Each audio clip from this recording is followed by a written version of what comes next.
about pinning the entire thing on the victim's fiance, Ashley's fiance. They're trying to say that after Ashley went home, her fiance found out that she got beaten up by her, I guess the person she's having an affair with, and he allegedly finished the job is the new story that they're trying to spin.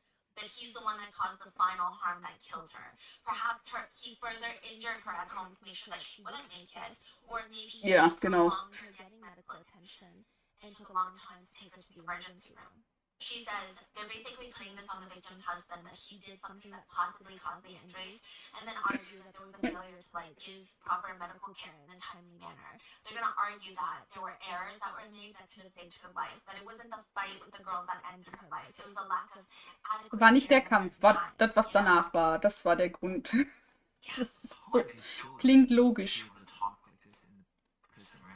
They asked her, the inmate that rats them out, to send messages between. That's why she knows all of this. So with that, the girls are sentenced to 20 years in prison because they pled guilty. Jeder einzelne 20 oder insgesamt beide 20? The comments read, the police interview with the sister was disturbing. She thought she was being accused. Both women are despicable and I'm glad they're being held accountable. Aber 20 fühle ich. Another reads, the sister is truly delusional. She is detached from reality. She's literally talking to the detectives as if she's gossiping at a teenage sleepover. Ja, das ist so absurd, wie die gelabert hat, die Schwester. She thought she was gossiping with her besties. Another reads, the sister is every warrior's nightmare, lol. A clear example of lights are on but nobody's home. Another, Janine needs to be locked up forever. She lacks all sense of normal human behavior. Everything is funny. Murder? I just pulled her hair a little, followed by giggles. The sister is not wired correctly and it's very scary. Some people say I don't understand these people. Emotional intelligence is at a negative. Fighting everyone except her, quote, man that could clearly do without her. Kids that they clearly do not value and will never see again. And what the f is wrong with the sister? She knows the woman is dead at that point when she's in the interrogation room. Instead of crying and she's laughing and giggling. Animals. Another comment reads, Antonetta killed another woman over a man that will move on when she's in prison. Another points out how Antonetta reacts to hearing that Ashley is dead. I'm sorry, that wasn't my intention.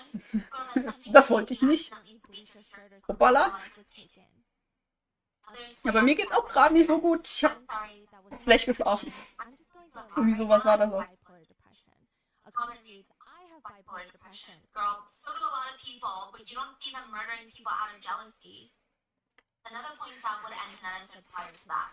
She was making my fiancé sleep with her. No, your fiancé was cheating on you. You beat a woman to death. Another comment reads, she killed that woman over a man that didn't even want her, shaking my head. Antonetta, I wasn't gonna kill anybody. Also, Antonetta, in the video recording, I will murder you. Another quote, she's dead. I'm so sorry about that. I've just been going through a lot. What the? But there are some people who defend the girls. Someone comments, I feel bad because it's not like they knew she was gonna pass away from a fight. Yeah. But most people, I think, are on the path of, quote, you're in prison now, your cheating man is free, your child is without a mother, the other mother is dead. Yeah. You surely thought this one through. Another comment just reads, I feel very sad for the boyfriend of the deceased woman. To find out you're being cheated on the same time you find out your partner passed, and I feel very sad for all the children involved. So with that, they are both going to serve 20 years for voluntary manslaughter and robbery by force. Their maximum release date is August 2042. They may potentially get out sooner than that. To which one netizen comments, I can't believe they only got 20 years. It was premeditated. They lured her, they beat her, and killed her. Premeditated. They should have gotten life. What are your thoughts? Achso, das ist ja in den USA noch so ein Ding, lebenslänglich. Also wirklich lang leben, immer das Ganze. Nicht dieses lebenslänglich wie hier, wo dann danach noch was kommt. Okay. Aber wo? Wir machen das eigentlich weiter. Aber warte mal, das ist ein falscher Bildschirm. Wir wollen den Blender weitermachen. Na, gleich. Jetzt haben wir gar kein Bild. Okay. Da haben wir den Monitor. Ja, da ist YouTube so. Wir wollen. Was mache ich da rüber?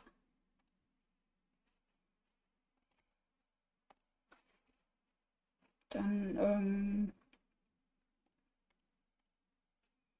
wo ist meine Kamera hin? Da ist sie. Machen wir mal wieder klein. Mal hier oben in die Ecke. Hier müsste auch irgendwo der Chat sein. Finde ich den. Es müsste eigentlich ransnappen hier. Bup, bup. Hier rüber. Und schneide schon ein bisschen weg.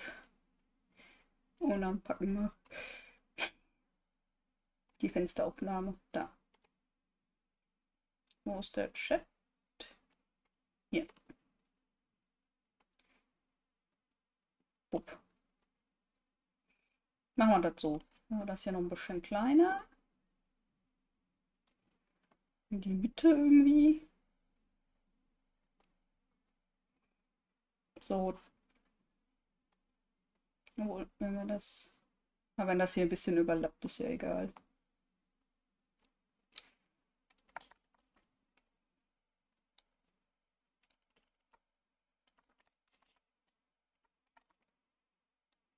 So, ich glaube, das ist die Mitte. So ist gut, glaube ich zumindest.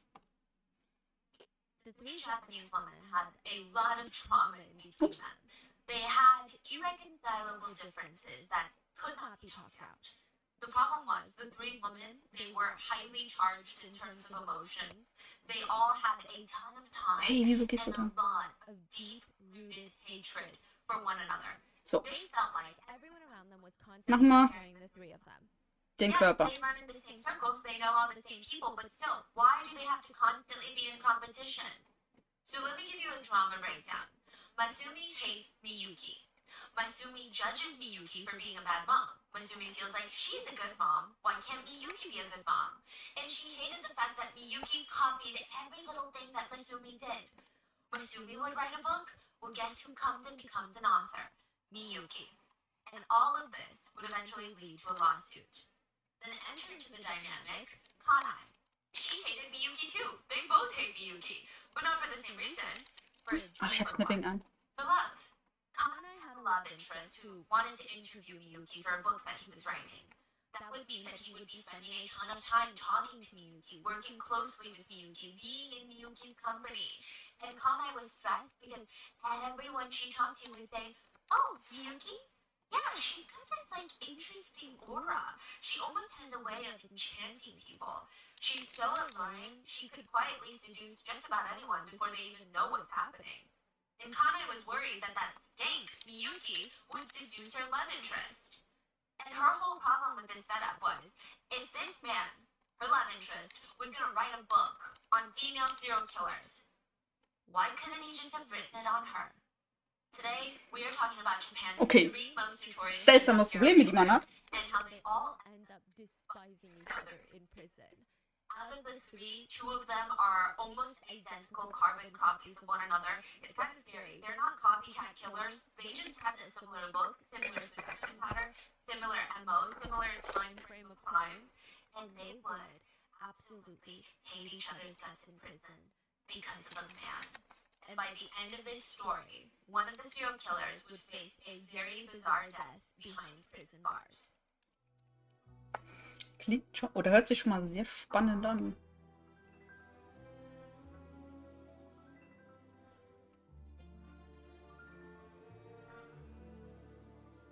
Kann man die eigentlich auch locken? Also das Horn. We would like to thank today's sponsors who have made it possible for Rotten Mango to support Share Our Strength. Right now, over 9 million children in America live in households that experience hunger, food insecurity, and lack of access to an affordable, nutritious diet. Share Our Strength focuses on providing resources for families and tackling the root causes of hunger. This episode's partnerships have also made it possible to support Rotten Mango's growing team of dedicated researchers, translators, while we focus on shedding light on stories from all over the world. We'd also like to thank you for your continued support as we work on our mission to be worthy advocates of these causes. As always, full show notes are available at rottenmangopodcast.com. We had our wonderful Japanese researchers help with the gathering of the data on this case. But as always with international cases, or really any case at all, if anything is lost in translation, miscommunicated, or if there's any additional information you have on this one, let us know in the comments. With that being said, let's get started. There was a blog in Japan, like a Tumblr, a blog, notorious for being unhinged. Like, that's what the blog is known for. The blog would talk about all sorts of things. The poster would write about mundane things like what they ate for breakfast, what's on their mind, what are they thinking about. They would go on these deep, emotional, long tangents about bread. The poster would talk about where she lived. They would have to import all of their bread. They always got it from the same company, Yamazaki Baking Company. Each slice of bread was 163 calories and would arrive 4 days before the expiration date, and if they were lucky, sometimes it would arrive 5 days before the expiration date. Now, she would go on to say, if you open the bread right at the time that you get it and you eat it, it's delicious. It's such a strong, rich flavor. It's fluffy. But by the second day, it's stale. It's disgusting. And it's not 1 or 2 pieces of bread that's imported. It's a whole loaf. So if it doesn't taste good, what do you do with the rest of the loaf? She felt very distraught about it. She felt very passionate about it. She would write, if the time to eat it without toasting it is a day, isn't that unacceptable? The blog would go in depth on bread, breakfast food items, but also include heated discussions of gender equality. The poster would write in one blog entry, what I feel now after being where I am is that women are certainly no match for men. I mean, outside of giving birth, there's nothing a man can't do. If a man puts his mind to it, he can rise to the top of anything, no matter what it is. And because women and children and men are so vastly different creatures, there can't be anything like equality. I developed an aversion to feminism, and nothing has changed since. My life has always been supported by men. A lot of people thought this is kind of weird. A few things about this particular blog post struck people as a little hypocritical, if you will. First of all, it was written from prison by someone on death row. And second of all, it's written by a female serial killer who seduced, manipulated, and killed men for her own personal gain.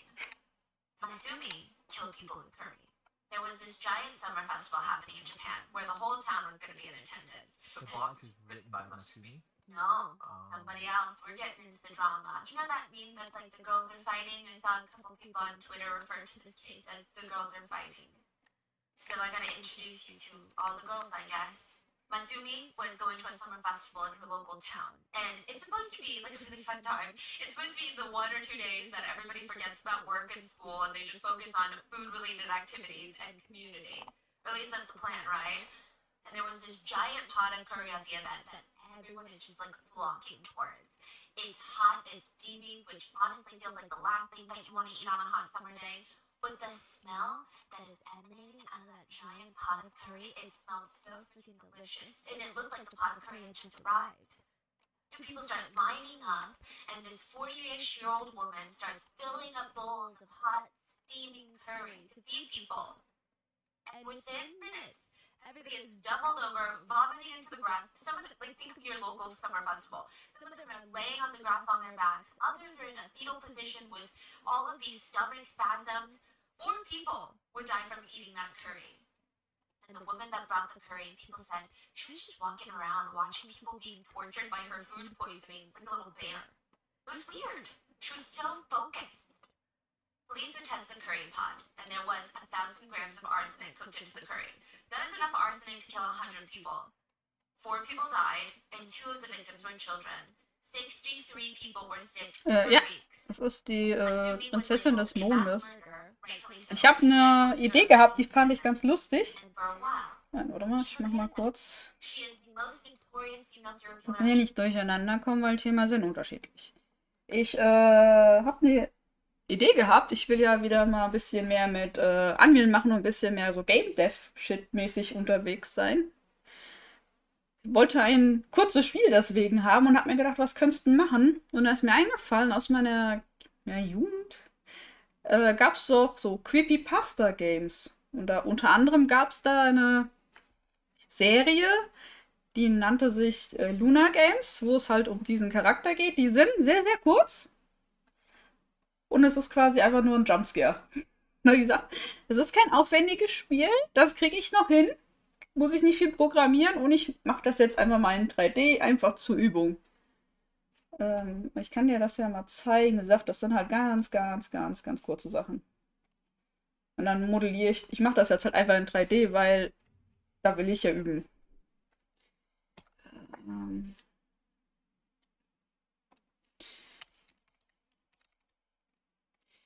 Games.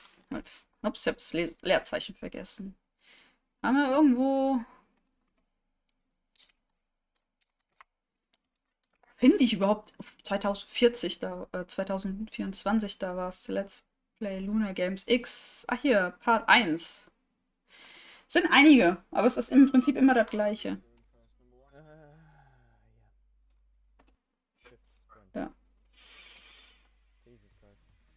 Alright, so welcome to the Luna Games, everybody. I'm playing Luna Games, and this is Luna Games. Michael's doing the first three, and I'm doing whatever ones we do after that. So it just looks like a shitty game, yeah. With screamers sometimes. Tada! Der Endscreen ist mehrere Minuten dann da. Der Ursprung war, dieses Spiel hatte dir ein paar Bilder auf dein PC drauf kopiert. Das werde ich nicht machen. A, weil ich Leute nicht so schocken möchte. Und B, weil ich auch nicht so wirklich weiß, wie das funktioniert mit Unreal. Aber das war quasi, da gibt es mehrere Teile von. Die haben sich mehr ein bisschen aufgebaut. Die ersten 3, 4 waren halt wirklich so, du läufst durch die Gegend und kleine Sachen passieren. Bis halt dann eine Spielereihe draus wurde, die sich halt um Luna und halt so Horror-Dinger dreht. Und ich, ja, das kann ich auch. Probiere ich das mal. Wie gesagt, so, ich mag Creepypastas. Und dann habe ich gesagt, komm, kannst du mal probieren. Vielleicht mache ich dann mal ein paar andere so Creepypasta-Spiele, die ich aus meiner Jugend kenne. Aber mal nachbasteln. Das kriege ich noch hin. Ich brauche halt erstmal kleine Sachen, dass ich mehr so wieder reinkomme oder halt übe. Und das ist jetzt auch wieder schön, weil jetzt kann ich mal einen Charakter machen mit 4 Beinen. Das hatte ich auch noch nicht gemacht. Der muss ja gerickt werden und animiert werden. Und mal gucken, wie gut das funktioniert. So, jetzt geben wir unserer Dame hier unten wieder das. Ja, eigentlich ganz witzig. Ja, dachte ich mir auch. Dachte, das war eine gute Idee und dachte, das kriege ich hin mit der Menge. Da gibt es halt auch zig Sorten. Da gucke ich mal, wie weit ich das mache. Je nachdem, wie viel Lust und Laune ich habe, wird es da mehr oder weniger geben. And she kept herself in prison. She wrote a book, She she made friends, she would read books, until another female serial killer was sentenced in Japan. And the whole nation is talking about this new female serial killer. And everyone just kept comparing her to Masumi because, I don't know, they're both female serial killers. That's like how a lot of killers get compared to Ted Bundy. And Masumi is kind of getting annoying. She felt like the only similarity that these two shared is that we're both women and we're both killers. We are not the same. And it's actually insulting for people to be comparing the two of them. She's nothing like this new killer, Miyuki. Masumi, convicted mass murderer, would file a civil lawsuit in Tokyo seeking close to $100,000 in emotional distress damages. She was suing 50 different publications demanding money for emotional distress. The emotional distress that she suffered from being compared to another serial killer. Oh no, wie kann man nur? She's not that evil, or she thinks she's better than that person? She thinks she's above them. She hated Miyuki, and there was another serial killer that she often got compared to, Kanai. And she said, we're not the same. Miyuki and Kanai, they used seduction to kill. They slept with their victims. They used their bodies. Masumi was above that. She had way too Sie hat es nicht nötig. self-respect to be compared to these, honestly. Wow. This is how the girls started fighting.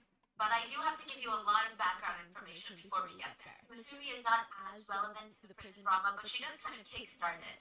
The other two female Ist halt serial schwierig, killers, einen 2D-Charakter in 3D zu machen, weil wir fangen jetzt so grob die Beine eigentlich an. so bizarre. and they're basically Carpet covered in Hier unten irgendwo fangen sie hier an. covered a case like this before. Passt halt auch gar nicht. Cases where Hier wären dann die Beine. Die sind davon da ein Stück. Aber ich orientiere mich beim Körper mehr an das hier als an dem hier. They both staged their kills to resemble self-exits, and they were both on death row, with prison blogs. They updated blogs from prison. How did they do that? They got a computer? They sent it to someone who has a computer. They sent letters to someone who's going to post it. People called them the poisonous woman of the East and the West. And it's pretty difficult to talk about one without drawing comparisons to the other. And a big chunk of that does have to do with the fact that everyone says that they both have this special charm to them. And that's not to be flattering, but it is interesting because both of them are considered very alluring to men and to their victims. And I think both of them are the same seducer type. According to Robert Greene's The Art of Seduction book, there are 9 archetypes of lovers or seducers. And according to the author, once you find out which type you are, you can use it to your advantage in gaining attraction by whoever you're interested in. It's interesting because the book actually calls that person the victim. The whole Who's book. the victim? I'm sorry. The person you're trying to seduce. Is the victim. The book calls it the victim. Also, according to the book and Robert Greene, and I've paraphrased this for length, let's go over the 9 archetypes of seducers. The siren is defined by highly charged sexual energy. They're almost hypersexual. Everything about them feels like a symbol. The rake. This is the quintessential dangerous bad boy, bad girl seducer. They're mysterious, they've got a lot going on, you never know what they're thinking. Gartenarbeit. They embody freedom. Like, being around them makes you feel like the sky is the limit. They have no rules in their life, no clothing rules, no body image rules. Everything is so open. The ideal lover. They're your first love type of love. Reminds you of the girl next door. They're almost comforting. You can imagine a life with them. The natural. This type is almost has a childlike charm to them. They're naturally spontaneous, open-minded, and they feel blissfully unaware of real-life problems. The coquette. These are the ones that know how to play the game. They know how to push and pull. You never know what they're thinking, and that's their whole appeal. These people have mastered the art of delayed gratification. The charmer. 2 words. Devilish charm. This is the embodiment of Prince Charming. They know how to woo you. The charismatic. Not to be confused with the charmer, the charismatic is just the life of the party. They've got crazy confidence, magnetic energy, they're super animated, and they're really good at influencing people to do what they want. Then lastly, we have type 9, the star. Their reputation precedes them. Everyone thinks highly of them and wants to be around them. They're basically celebrities in whatever field or industry they're in, and they make you want to fight for their attention. But when it comes to Miyuki and Kanai, they're both categorized as seductresses, but a lot of people argue they don't really fit into one of the 9 archetypes. Instead, they fit into the 10th one, Black Widow. They're spiders, by the way. They get their name from a semi-myth that they cannibalize their male mates during reproduction. There are actually 2 types of Black Widows that do this. After reproduction, the female Black Widow is exhausted and hungry, and the closest thing to her is the male spider that she just engaged with. So, she cannibalizes him. Hence the name Black Widow. The Black Widow name, if you will, has been given to many female serial killers for that same reason, that they cannibalize their lovers, Miyuki and Kanai included. I mean, the categorization makes sense on paper and in theory, but many netizens argued, wait, aren't they too, quote, ugly to be Black Widows? Don't shoot the messenger. Okay, this is a really big topic of discussion online. This is not me stating these things. But I guess when Achso, es ist schon wieder eine neue. Ich habe eine neue Folge angefangen. Ich weiß nicht, ob sie es mittlerweile verstanden haben, aber beide haben 20 Jahre Knast gekriegt. Haben halt nicht dazu gesagt, ob die das verstanden haben, was passiert ist, sondern einfach nur, die haben 20 Jahre Haft. Ich nehme an, sie haben nicht großartig dazugelernt, würde ich es jetzt mal vermuten. Jetzt halt einen neuen Fall. Wo es um, 3 Mörderinnen geht, die sich nicht so einig sind, weil sie miteinander verglichen werden. Das fanden die doof und den Toten haben sie noch nicht gesagt, wer es ist oder was passiert ist. give up all of his money and would end up losing his life because of his love for her, I guess Ja. people have a very specific type of woman in mind. And both Miyuki and Kanai, I imagine, did not fit that image. They were both labeled as plus size or quote obese by media later. One of them, Miyuki, had a very gummy smile, that's what they called it, and it was not on par with conventional beauty standards in Japan. Miyuki herself said that she got Okay, ich habe jetzt auch ganz andere Bilder im Kopf gehabt bei Schwarzer Witwe. for looks. Which is pretty messed up, by the way. But both women are described by netizens as being on the quote heavier side, having black hair with short bangs and quote droopy eyes. Could they really lure in men and kill them? Robert Greene states in his book, seduction is a game of psychology, not beauty, and it is within the grasp of any person to become a master at this game of seduction. And the art of seduction has 4 phases. And just a quick disclaimer, I'm not saying that this is how anyone should interpret this book, clearly, that's not what I'm saying, never in a million years. But I'm also not encouraging the use of this book for other things, even like seduction. Personally, I think this book is pretty toxic, and I'm not exactly sure what the purpose would be if you follow the steps in this book. It certainly doesn't seem like the outcome will be love, but it is a fascinating read. I did go by the book's 4 phases, as it's probably the most recognizable system when it comes to seduction, which I think is a big part of today's case.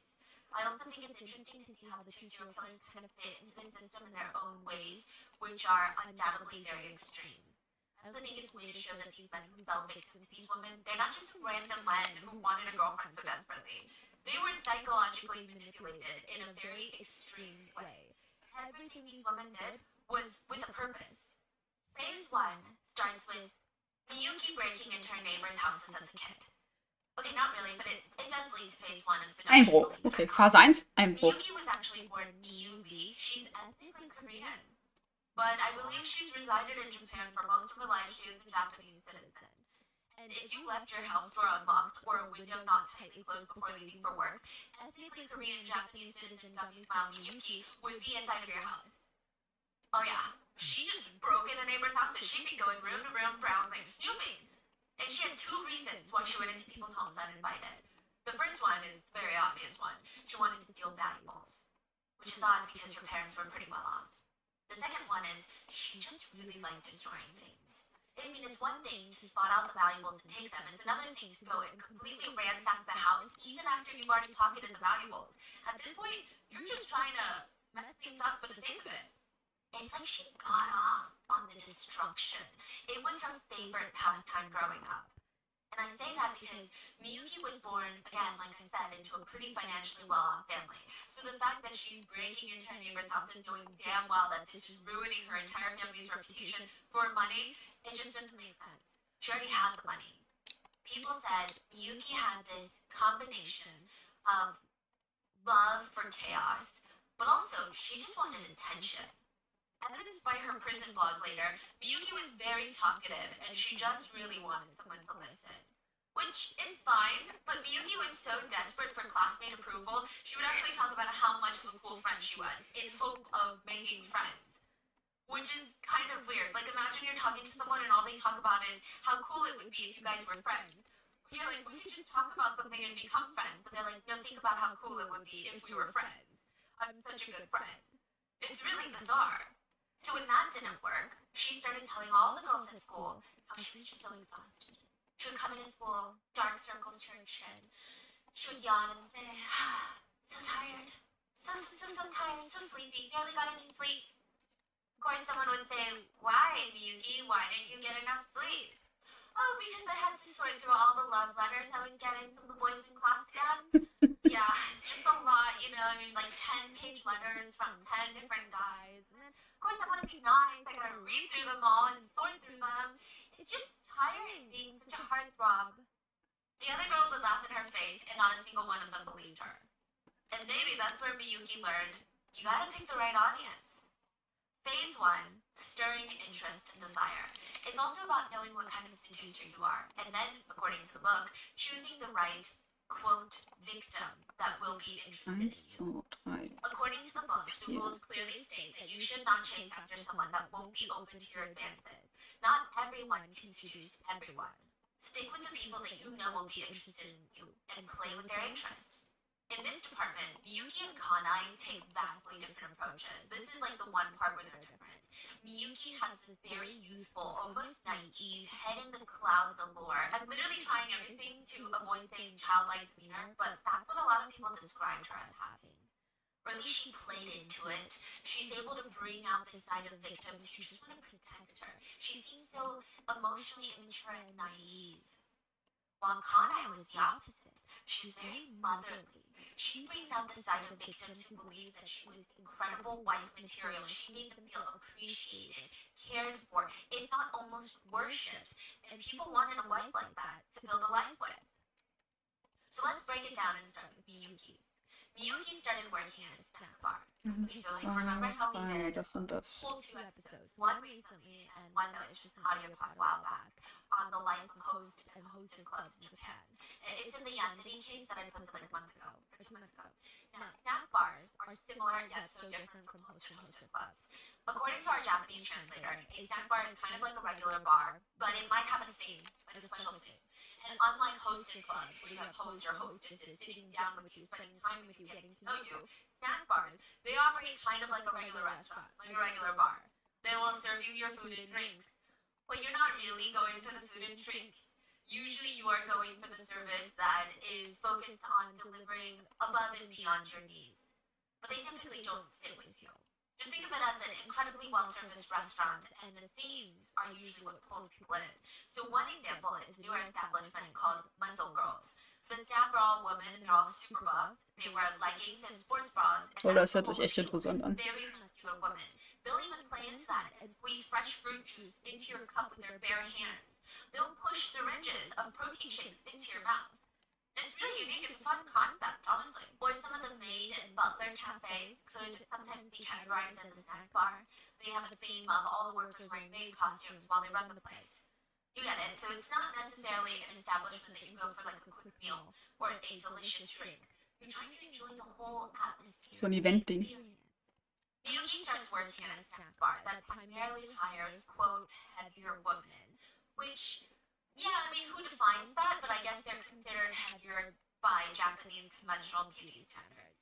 But that was considered the, quote, theme of the snack bar, if you will. And, yeah, I mean, we don't even have to get into how loaded of a sentence that is. Like, that's crazy. But, yeah, she ends up at one of those bars, and at least she knows that the men coming into the bar, they weren't looking for someone that fits the very stereotype, Oh nee, conventional hier kann ich keinen beauty Riss standard. machen. And Die ist she schon started viel. working on seducing them. And Miyuki just kind of has a wild life. She was married 2 times while working at this bar. She had 5 kids total. Das ist durchgehend. And she still seduced a ton of guys at the bar. And I'm not saying that as like, mom can't be seductive, but more so of, where is she finding the time? Like, that's crazy. 2 marriages? They were really brief, by the way. But one thing was that she was Adamant on when she was forcing her husband, all she wanted was full custody of her children. Even Miyuki's friends and her family, they were begging her to put up her children for adoption because they didn't think that she had what it takes to raise 5 kids well. But she insisted, these are her babies, she will never give them up. But she would prove them right. She refused to cook, clean, she lived in a really run-down, unsanitary home with all 5 kids. And this is Not because she couldn't afford something nicer. So let's shame her. That's not the idea. No, she genuinely never picked up a broom in her life. Her walls were caked with mold. The floors were caked with dirt. There were pots and pans laying around that had maggots on them because they had food from weeks ago, just like super glued to the pots. Her definition of das hört sich throwing eklig something an. out of the house was walking a few steps and then placing the maggot-filled trash by the front door. Like it was a health hazard. The 5 kids' primary diet consisted of just bland bread and rice balls from the convenience store. It's like the cheapest thing that you can buy, but it's not really nutritious. I mean, there's not a single vegetable in sight. Meanwhile, Miyuki would take all the money that she earned at the snack bar and she would spend it on herself and her coworkers. This is so strange, but she would take her coworkers out to eat and treat them to full sushi dinners, which is pricey. If they tried to pay, she would be no, like it's nothing. It's on me. But then she would go home and feed her kids rice balls. Most moms that we know would do the opposite. They would feed their children the best food, but Miyuki was obsessed with that outside validation and praise. You're so kind, Miyuki. You're so rich, Miyuki. Back to Miyuki's clients. Mama, which are bartenders that work at snack bars, aren't known to be super flirtatious bartenders or hosts compared to other establishments, but Miyuki just had a way of sweeping her clients off their feet. It just felt so effortless. She knew the right looks to throw at them. She knew the perfect smile. She knew how to start a conversation with them that focused on them. And I know it sounds very like, well, yeah, duh, that doesn't sound too hard, but she clearly was doing something right. Even after the crimes were exposed, journalists went to go talk to her in prison, and they were shocked by her energy. She's always described in reports as this monstrous serial killer creature, almost sucks the life out of people, which she is, as a serial killer with no remorse, right? But they said when you meet her, and everyone always describes her as being obese in papers, she's so petite, and it must be her energy. Because they're saying, like, technically, I guess medically speaking, she is on the heavier side than the average Japanese person, but something about her energy makes her feel like a little kid that you need to protect her. She feels so frail and petite, like a little baby. That's how they describe it. She's so soft-spoken. She seems so fragile. She almost acts like a perpetual 12-year-old. And for some people, that brings out a side of them that wants to shield her from the reality, like the harshness of this world. Miyuki would purposely approach middle-aged men at work that seemed lonely. She would flirt with them, put on her charm, and she would insinuate that she would want to meet them outside of the snack bar, something that she's not allowed to do, by the way. And once they're captivated by her, they would agree. She would take them to a love motel, they would get intimate, and she would just sink her teeth into these men. One of her exes stated, "I was so shocked. She was so good in bed, I became addicted to her." And it just makes men sound simple, right? Like, they all just want to be intimate with her, and, like, maybe, but ultimately, regardless of her intimate relationships with them, it said that she knew how to make men feel wanted and special. Something that's even more rare in Eastern culture, where women are expected to be shy and reserved. She had this very bubbly energy. Side note, a lot of these boyfriends had wives and families, and Miyuki would use that to her advantage. A lot of these men, they loved Das the stimmt idea of irgendwas being nicht. family men. So they prided themselves in being faithful to their wives, faithful and loyal to their family. And anything that goes against that, they're not interested. And you would think maybe if a young hot girl walks by and is like, "Oh my gosh, like, look at how hot I am, you could have this," these men would say, "Absolutely not. I have a wife and children." But Miyuki was so slick. She would make the men feel so young again, talking about herself and how she's a hopeless romantic without even involving them in the equation. She would boost up their egos in separate conversations. She would take care of them in ways that made them feel like, wow, this is kind of nice. And she did it all so innocently. Instead of being like, "Oh, you have a wife? I bet she doesn't treat you like this." She only ever spoke highly of her boyfriend's wives, unless they started opening up about the marriage struggles. In one relationship, they literally started this friendly, flirtatious banter by showing each other pictures of their own children. So the married man would show her pictures of his kids, and she would smack his arm flirtatiously and say, "My kids are cuter." And then she would show him pictures of her children. Then he would say, "No, my kids are cuter." He would show other pictures of Unten, his das kids, passt and she mir so would say, ganz. "They are so cute. But you know, my kids are still cuter." And it feels technically so innocent because he's married and showing off pictures of his children, making it clear that he has a family that he cares about. She's also showing pictures of her children without saying, "Leave your wife and kids for me." But the way they're doing it, it has this flirty banter feel to it. It has this intimate feeling. It's almost like that fate feeling. We're not trying to be nasty. We're just getting along too well. He would end up starting an affair with Miyuki. Kanai, the other serial killer, would take the opposite approach. So instead of having more of that youthful banter, she focused on being the perfect motherly figure. So while Miyuki is playing this, "Oh, I have a troublesome childhood, and I'm just a girl," that type of energy, and like this emotional immaturity is being used to make the men feel more masculine, like they're more in charge, and like, "Oh, she's too naive to manipulate me. She cannot possibly have those complex thoughts." Kanai, she focused on presenting herself as the ideal wife. She came from a town. Have you guys heard of Hokkaido cream? It's a region in Japan that's famous for their dairy.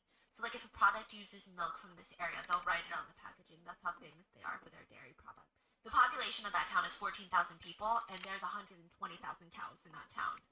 Oh lol. So that's where Kanai's from. But I digress. Kanai was forced to learn the piano since she was young, and that kind of kick-started something in her, where she's like, people are praising her for knowing the piano so well. The piano is such a graceful thing. It's almost like a classy, elegant thing. She seemed to like that praise. So she went on to do pretty well in school, and she was very responsible as a kid. Classmates would say that, yeah, she's pretty mature for her age. And this is not what I'm saying. This is what our classmates are saying. They said that she was, quote, actually mature for her age. Again, their wording, not mine. One classmate alleged that even in high school, Kanai would talk about how she had this hot boyfriend, and everyone was like, well, can we see a picture of your so-called hot boyfriend then? She whipped out a picture, and sure enough, it's a picture of Kanai and a 40-year-old man. So she was groomed as a minor. Oh.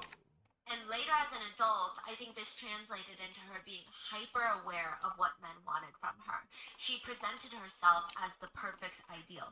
She changed her name to Sakura, which felt younger, more youthful, a little sexier maybe, went on dating websites to scout for a boyfriend. She stated she was a pianist who graduated from Tokyo University and was now studying at Le Cordon Bleu. It's the culinary school for French cuisine, to become a chef. She wanted to open up her own restaurant. These were all half-truths. Her mom was a pianist, and Kanai herself did know how to play, but she wasn't really a pianist. She did get into Tokyo University, but she dropped out because she decided to use her tuition money on luxury goods instead. Le Cordon Bleu, the culinary school, was true. I just don't think that she had any plans of opening up a restaurant. Kanai's ultimate plan was to never work again and dangle herself in front of older men as the perfect wife. And she knew how to cook, to the point where one guy who knew her personally said that when Kanai was arrested for being a serial killer, he felt really sad. Because, quote, it's a shame I'll no longer be able to eat another meal from Kanai Kajimi. That's how good she was at cooking. Das sind aber auch Probleme. Schade, sie wurde festgenommen, dann kann ich ja gar nichts mehr zum Essen von ihr kriegen. Just to be like, look what I can do. Look how I can treat you. That's subliminal messaging. Look what I would love to cook for you every day, 3 meals a day. Don't you want to come home to a home-cooked meal that's hot and ready on the table? One boyfriend said her attention to detail was out of this world. Like, it was exhilarating to be with someone like that. She would wake up every morning before he went to work, made him pasta, fried chicken, pork, and as soon as the ice in his iced coffee started melting, she would replace the ice to not water down his coffee. And he would think to himself, this woman right here, marriage material. So cooking was how she lured a lot of men in. And secondly, she just had a voice that was known to be very sweet and alluring. People said it sounded like a rolling bell. I've never heard of that, but they said it was so smooth and so pretty. It sounds like a chime rolling across the ground. Some said it sounded more like a gasp. Her voice, the way she speaks, it was so graceful. Her whole demeanor, they said it was incredible to watch her in person. So elegant. Another person stated, her voice is so beautiful. Her speaking voice is honestly full of sexiness and elegance that makes it sound like she's gasping and panting for breath every second. This next part is unhinged, but one netizen wrote, even though Kanai is fat and ugly, she is able to become popular with refinement and technique. She's like, I don't even want to dissect what this netizen is thinking, okay? Her voice would later be described, though, as her ultimate weapon. And that is how both these women would accomplish phase 1 of seduction. And then Miyuki got pregnant with triplets. Oh yeah. Wait, Miyuki has 5 kids? Yeah.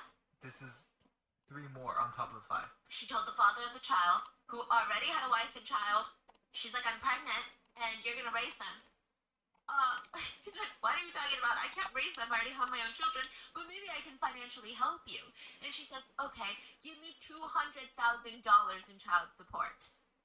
He did not have that kind of money. He said, maybe he had $66,000. So he gave her that and moved in next door. So he's like, okay, since I can't pay the rest, maybe I can make up with my time. Maybe I can help her sometime with the kids, raise her baby here and there. Miyuki was very serious about being a mom again. She would walk around, hands on her stomach, complaining of backaches. Oh, I can't eat that, I'm pregnant. Oops, gotta take my prenatals. The whole 9 yards. Being pregnant was her whole personality. And then a few months later, that man saw her drinking. And he was like, wait a minute, are you allowed to drink right now? Aren't you pregnant? And she's like, I'm what? Oh yeah! Oh yeah! So, She's not pregnant! She would legitimately forget that she lied about being pregnant with triplets. She would forget all of her lies. That's how many lies she told. Which brings us to phase 2. Create pleasure and confusion.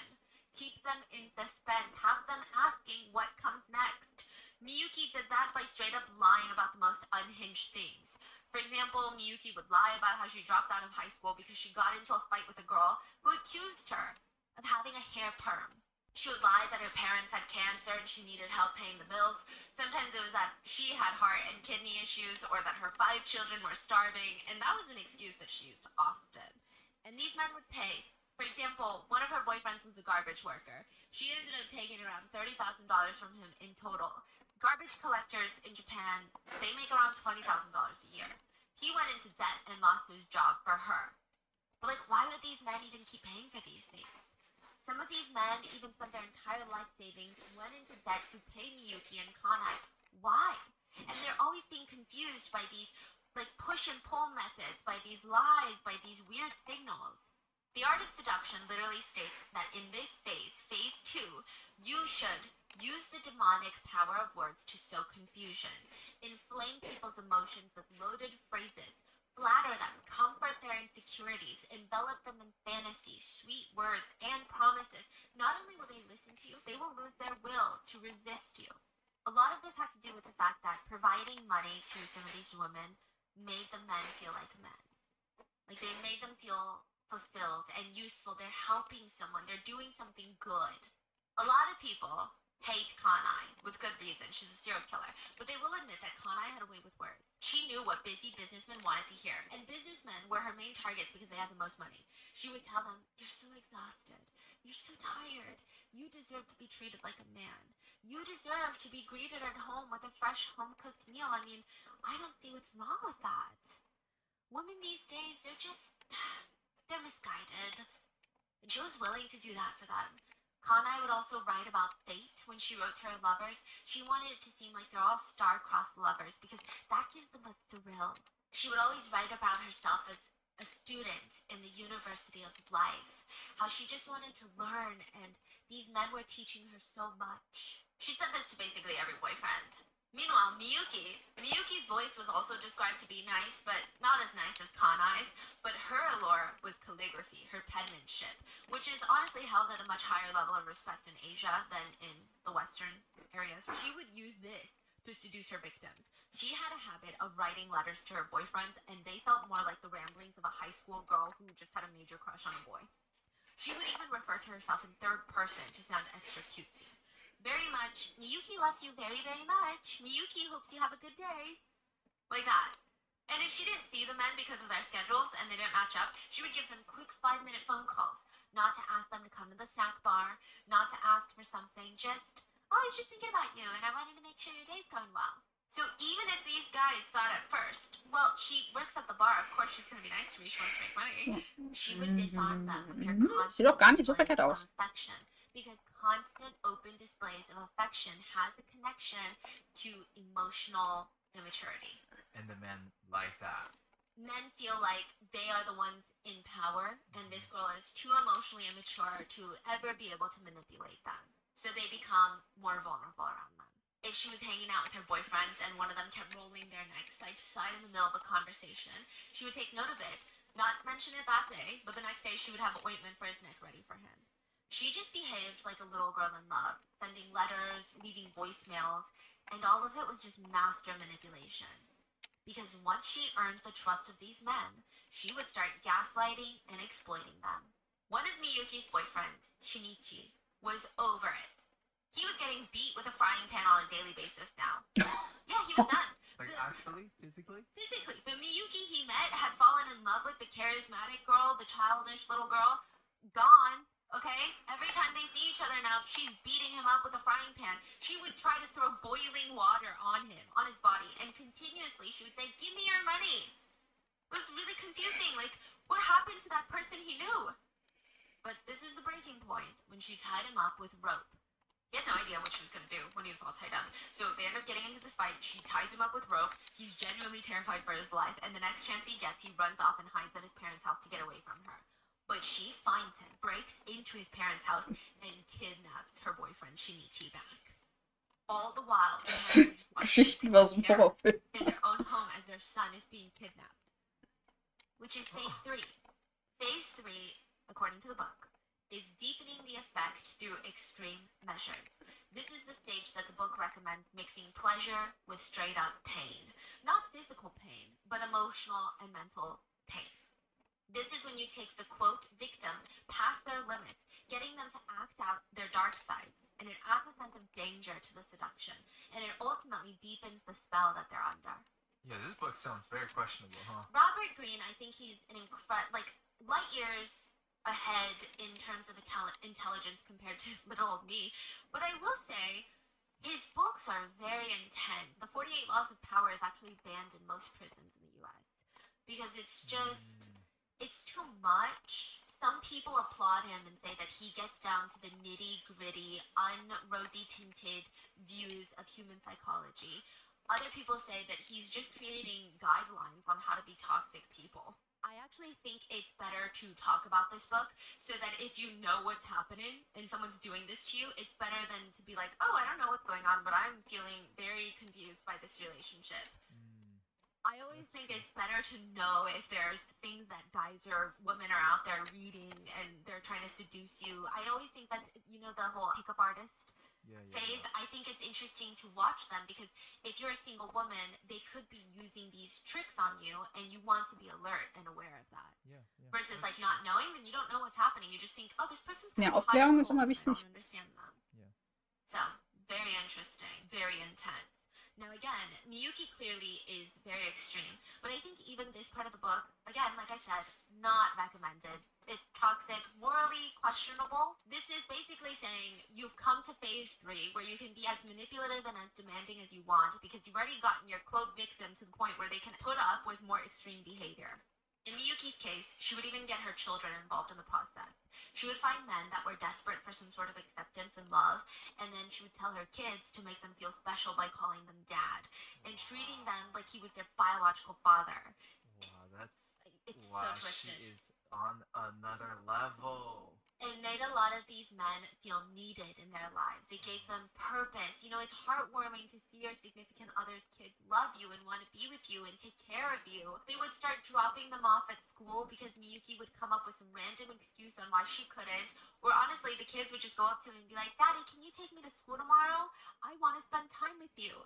Guess what? Miyuki probably told them to say that. Other times she would convince the men to fork over money for the kids or even a key to their apartment. Which, very conveniently, after Miyuki got a key to a lot of the boyfriend's places, they would be ransacked. Yeah.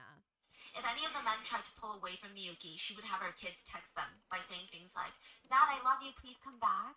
Why aren't you here anymore, Daddy?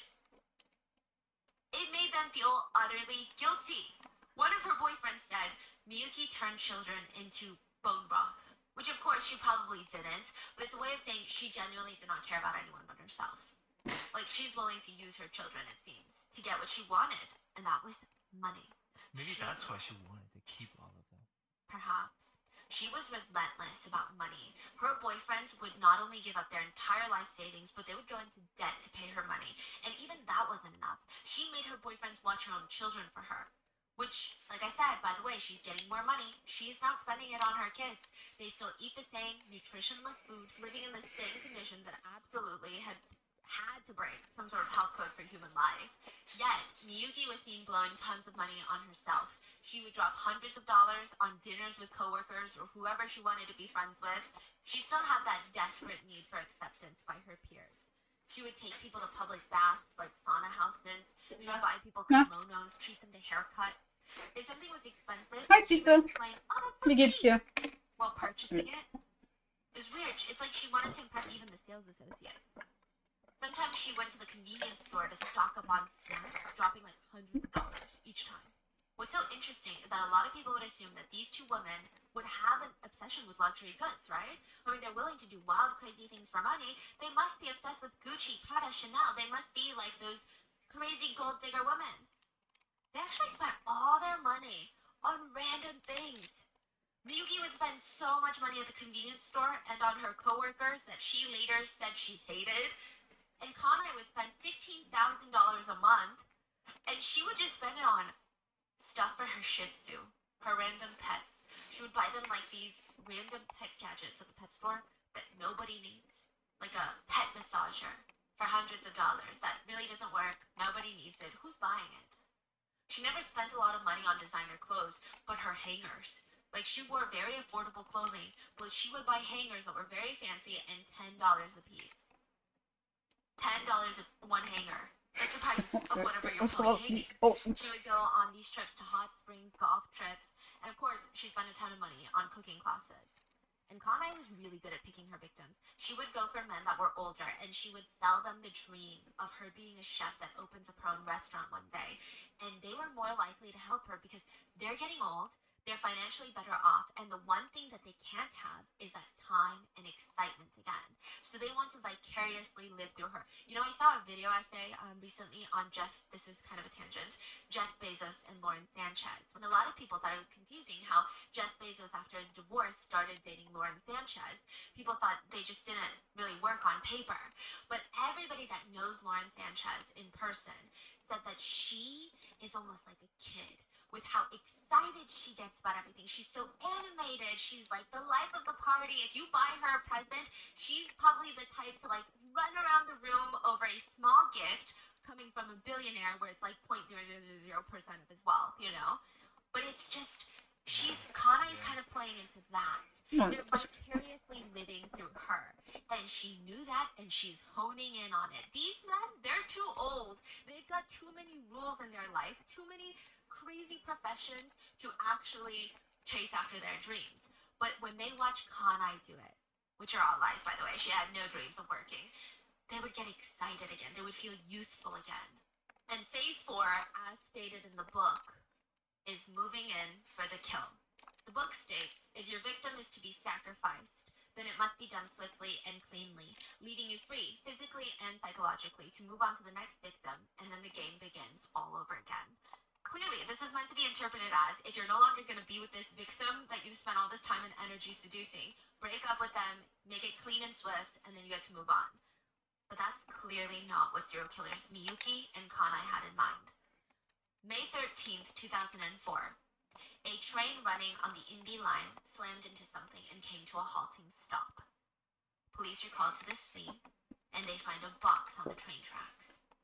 Inside the box was a 42-year-old reporter's body. The man worked for a reputable newspaper. Ah, da haben wir die Leiche. And now his completely battered body was found in a cardboard box on the train tracks. Is he passed already, or okay? He passed from the train hit. There was a note at the bottom of the box, and it read, I was supposed to protect her, but I was doing the opposite. I was happy to meet a woman like Miyuki. When I met Miyuki, I learned what true love was. Miyuki is not his wife's name. To the police, this just sounded like a man who had an affair, could not live with himself, so he exited his life. And exiting via jumping in front of a train is pretty common in Japan, so they didn't think much of it. In Japan, about 600 people a year exit by jumping in front of a train, while in the US, about 300 to 500 people do that, which doesn't sound alarming until you factor in the population size. Japan has about a third of the US's population, so the number of self-exits by train in Japan is alarming. I mean, I think in both countries it's alarming, but more so in Japan. It's so prevalent that the Japanese have created a word for it, in a really weird, sad fact, but a lot of train companies will actually charge families of those that exit. They will charge them a large fine because the person that exited caused a public disturbance and inconvenience, which is highly, highly frowned upon in Japanese culture. So there's that. Miyuki has never been officially convicted of the reporter's murder, but in hindsight, netizens think it's weird that the police didn't investigate or even perform an autopsy. This is the first death associated with Miyuki, and it's just strange. So we're to believe that this reporter grabbed a box, threw it onto the train tracks, jumped down, then curled up in there, somehow managed to close the box up well enough, and then quietly waited in anxiety for the train to come, and just like listen to it approaching. Usually exits are known to be impulsive. This feels like a very long time to sit with your thoughts. And it's very morbid, but it just doesn't make sense. It feels incredibly unnatural for someone to do this, psychology-wise. Now, in hindsight, netizens believe that Miyuki drugged him, put his unconscious body in the box, threw the box onto the tracks when no one was around, and now she was free to start on her next victim. Even though Miyuki would be found guilty of killing 2 men, she's suspected of killing upwards of 6. She was never convicted for the reporter in the box. Her next few victims, it just seems like all of Miyuki's love interests, they all started passing away. One victim was found with 4 different types of sleeping pills in their system and drowned in like 3 inches of water on the beach, which again doesn't seem like a self-chosen exit, but the police would argue that it was. Another ex was found dead in a forest. The police ruled it a self-chosen exit. The victim in the forest was actually a police officer that she had managed to seduce. Another drowned at sea while they went diving for shells. The family thought it was suspicious because he didn't know how to swim, but it was deemed a natural. Ja, das ist ungünstig. Another one was found dead in a river, which again is wild to me that police didn't think of Miyuki at this point because he also had 3 to 4 different types of sleeping pills in his system. There was evidence of assault on his face and clothes. He had a visible head wound, and his right eye was completely sunken in. You could see the bones in his fingers, but the police argued that was the work of crabs. Another boyfriend of Miyuki's was found dead in his apartment. He reported to neighbors before his passing that he was feeling unwell, and he had been unconscious for 3 days, and he passed away a few days later. There is a 7th victim that some sources mention and some don't, but it's a barbershop worker who started dating Miyuki, and he divorced his wife. He self-exited, allegedly. He wrote a note that read, "I'm happier being deceived than deceiving." As for Kanai, when she entered Phase 4, she had been able to defraud men out of $2.5 million at this point. And when that wasn't enough, they just started plopping dead around her. Yeah. Her 70-year-old boyfriend was found naked and dead in his shower. No cause of death was determined for him. Because of his age, authorities just assumed that he passed naturally. Then another boyfriend of Kanai's ended up dead with 6 shichirin. I think I'm saying that right, but it's basically mini charcoal stoves to cook barbecue meat. Weird side note, Ariana Grande has a tattoo. She did, I think she covered it up, that read 7 rings, because her song 7 Rings, right? Mhm. But 7 rings in Japan, the characters actually put together mean shichirin, which is barbecue grill. So I guess people Okay, were das ist making fun unlustig. of people who get separate language tattoos, like you know how people get Chinese tattoos or Japanese tattoos and they don't ask a native speaker of that language what this means. Yeah. So she meant 7 rings for her song, but it ended up meaning barbecue charcoal grill. It was like a whole thing, but this is the barbecue charcoal grill. And Kanai, she would allegedly be a master stager. So most of her victims, they were staged to have exited their life through carbon monoxide via these charcoal grills. She would get away with this multiple times. And then finally, one of her boyfriends was found dead in his car with a charcoal barbecue grill burning in the front passenger seat. This would be the one that caught Kanai. The charcoal grills were all from the same brand, by the way, but the most curious thing about this is that the keys to the car were not found inside the car. So the police were like, how did he drive the car to the parking lot to do this? And like, there would be no logical reason for him to say, you know what, let me get out of the car and chuck my keys somewhere random and then run back to the car. There weren't even matches found in the car. None, not even a used one. His hands had no charcoal powder on them at all. So who lit the grill? And I'm talking like the charcoal briquettes. You know what I'm talking about? You touch them once, your hands are gonna have powder. Kanai was actually arrested in her home that she shared with her boyfriend. She had moved in with one of her boyfriends at the time. And he was genuinely so taken aback that his lovely wife, soon-to-be wife, chef, girlfriend, fiance, was getting arrested. Later, when he was told by officers, hey, we think she's murdering and defrauding her lovers, he was like, you guys are mistaken. This is a good woman we're talking about. After vouching for his girlfriend's death, he went home and curiously noticed that all 7 fire alarms in his ceilings had vanished. They were gone. I think that's when he was like, oh, okay, yeah, that was probably going to be me next. The killers were arrested 4 months apart. Miyuki was arrested November 2nd, 2009 for fraud, not even murder, fraud. When police started investigating her for fraud, they realized, wow, this woman has a lot of people around her dying. And most of them are found with large amounts of sleeping pills in their system. And what's odd is she's got a large amount of sleeping pills in her purse, which is really weird because it's not one of those things where you're like, wait a minute, I got to stockpile sleeping pills in my bag that I take out every day because who knows, I might need sleeping pills while I'm out running errands. Very odd. What's even more odd is the sleeping pills weren't even prescribed to her. According to neighbors, Miyuki would go door to door at night begging for some sort of sleeping pill. 3 a.m., she's like, I can't do it. I'm losing my mind. My prescription ran out. I'm an insomniac. Can I please get a few sleeping pills? My doctor's office won't take me until like 3 days later. Can I just get like 3 or 4? She did this like every night to different neighbors. And what's interesting is in Japan, you can get tickets for trials. Miyuki's trial created so much media buzz that over 1,100 people waited for hours trying to get tickets into the courtroom. Everyone wanted to see what was going to happen to her. Miyuki denied involvement in all the deaths and stated that the man she was dating at the time, her boyfriend, was the one that killed everyone out of jealousy. She said that she had no idea that he was doing any of this. In the end, Miyuki had been linked to at least 6 murders, but she was only convicted of 2. She received the death penalty, which of course she tried to appeal but was rejected. She was going to be housed at the Hiroshima Penitentiary while on death row. Kanai was indicted for murder on February 22nd, 2010, which her trial was just bizarre. She stated that one of her boyfriends just exited his life because he was really sad that they were thinking of breaking up. And the authorities were like, well, why were you guys thinking of breaking up? And she said, well, he thought that I wasn't good enough in bed. She was convicted of 3 murders, but suspected of killing at least 7 men. She was also sentenced to the death penalty, which she later tried to appeal, but was rejected. She was going to be housed at the Tokyo Penitentiary while on death row. So these 2 women, they're not even in the same prison. Which, side note, Kanai would later have a huge complaint about her trial. She said she hated the way that the courtroom artists depicted her in the courtroom drawings. She said that all they did was emphasize her as being the bigger person in a very unnatural way compared to the judges and prosecutors. She said it felt like they were trying to emphasize her obesity.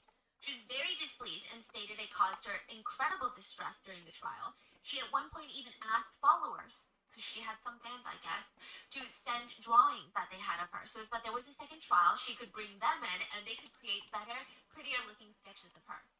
In Japan, prisoners don't know the date of their execution until the day of. Actually, they don't know until a few hours before. And families of the executed don't even know until they're gone. It's actually been a topic of hot debate. Most countries that still carry out the death penalty, like the US, typically they have a set planned date for execution so that inmates and their families can mentally prepare for it to some degree. Japan lets you know like 60 minutes beforehand. There's actually a reasoning behind it. Back when Japan used to tell you the date of your execution like the other countries, they found that a lot of death row inmates were choosing to self-exit. So they changed it to 1 or 2 hours before so that you would not have the time to self-exit. The UN Committee Against Torture has previously criticized Japan for the psychological strain that this leaves on inmates and their families. And it's kind of wild. So if they tell the inmates 1 or 2 hours beforehand, they bring the inmates into a highly surveilled isolation cell. Their coffin has arrived this morning and the prison guards have already set everything up. They place handcuffs on the inmate, bring them into the execution room where they're told to step on a giant X marks the spot. A white bag is placed over their head and they tie a rope around their neck. 3 guards exit the room and simultaneously push buttons, 1 each. So a total of 3 buttons, but they don't know which button is the deadly one. And then it releases the gallows trap. So like Squid Game, the floor pops open and the inmate falls down into the room below. It's a full suspension death. That room has a glass wall where the inspector and warden can observe and confirm the execution. A lot of inmates on Japan's death row have complained that this adds so much psychological pain and anxiety from not knowing when their lives are coming to an end. But those who support the death penalty, and again, I'm not stating my opinion, those who support the death penalty have stated, well, victims of crimes also don't know when they're going to die, because it's not really a choice they made. So some people are for it, some people are really against it. So both Miyuki and Kanai journaled about it, and they started blogs in prison. Which, like, 2 things about that. They're so similar. Like, and also, you can start a blog in prison. Miyuki had a section in the local monthly paper called Paper Bomb. Her section was called From the Hiroshima Detention Center. She would do a monthly column about what she was thinking about, what she was eating, everything about her life in prison. And she would also try to convince people that she was innocent. She would also invite reporters to come visit her to write articles on her crimes. And one thing that reporters noted about her was she still cared so much about what people thought about her.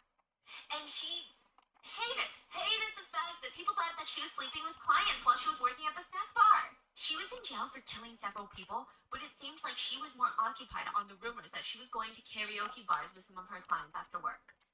She would also go on these long tangents about how all of her friends were so desperate that they were doing everything in their power to try and get her out of prison. Most journalists knew that she had no friends, that they did not exist, but she was creating them in her head to give herself something to look forward to.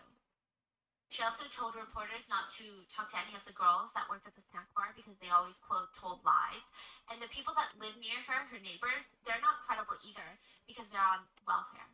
But she wanted her blog to segue into an autobiography about her life.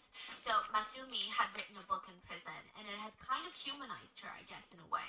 And Miyuki wanted that for herself. She wanted to show her, quote, human side, her non-violent side, to reveal the truth to the world that the trial was unfair. She felt like this was her ticket out of death row. What's so interesting is that when Kanai was arrested a few months after Miyuki actually sympathized with Kanai.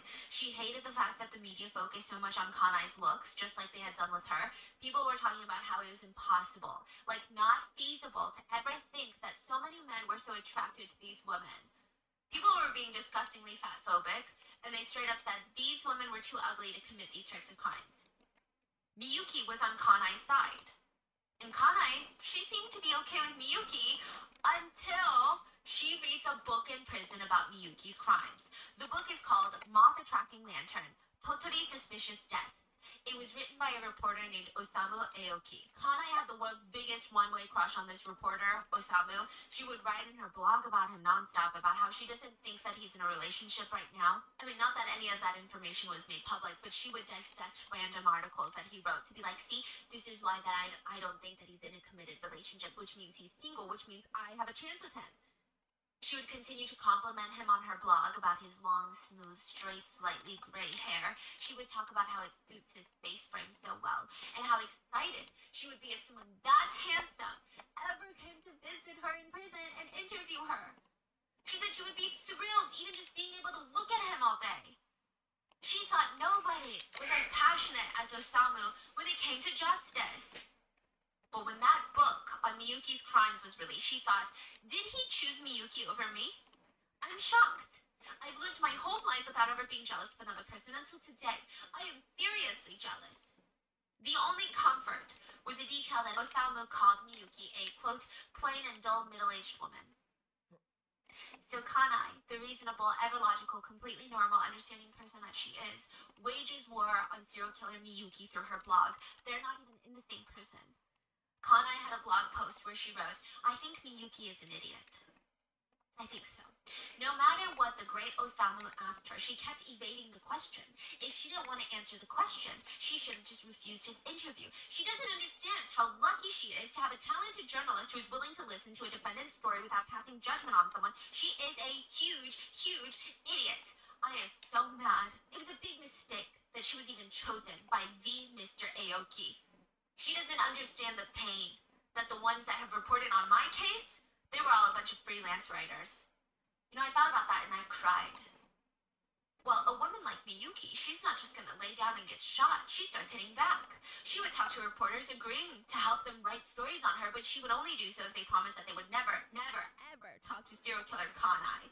She once cut a reporter out of her life, one of the closest relationships she developed in prison, because she randomly started suspecting him of also trying to do a story on Kanai. If you ever brought up Kanai, she would get angry, but she would try to rein in her anger because at the end of the day, you're a reporter and she cares about what people think about her.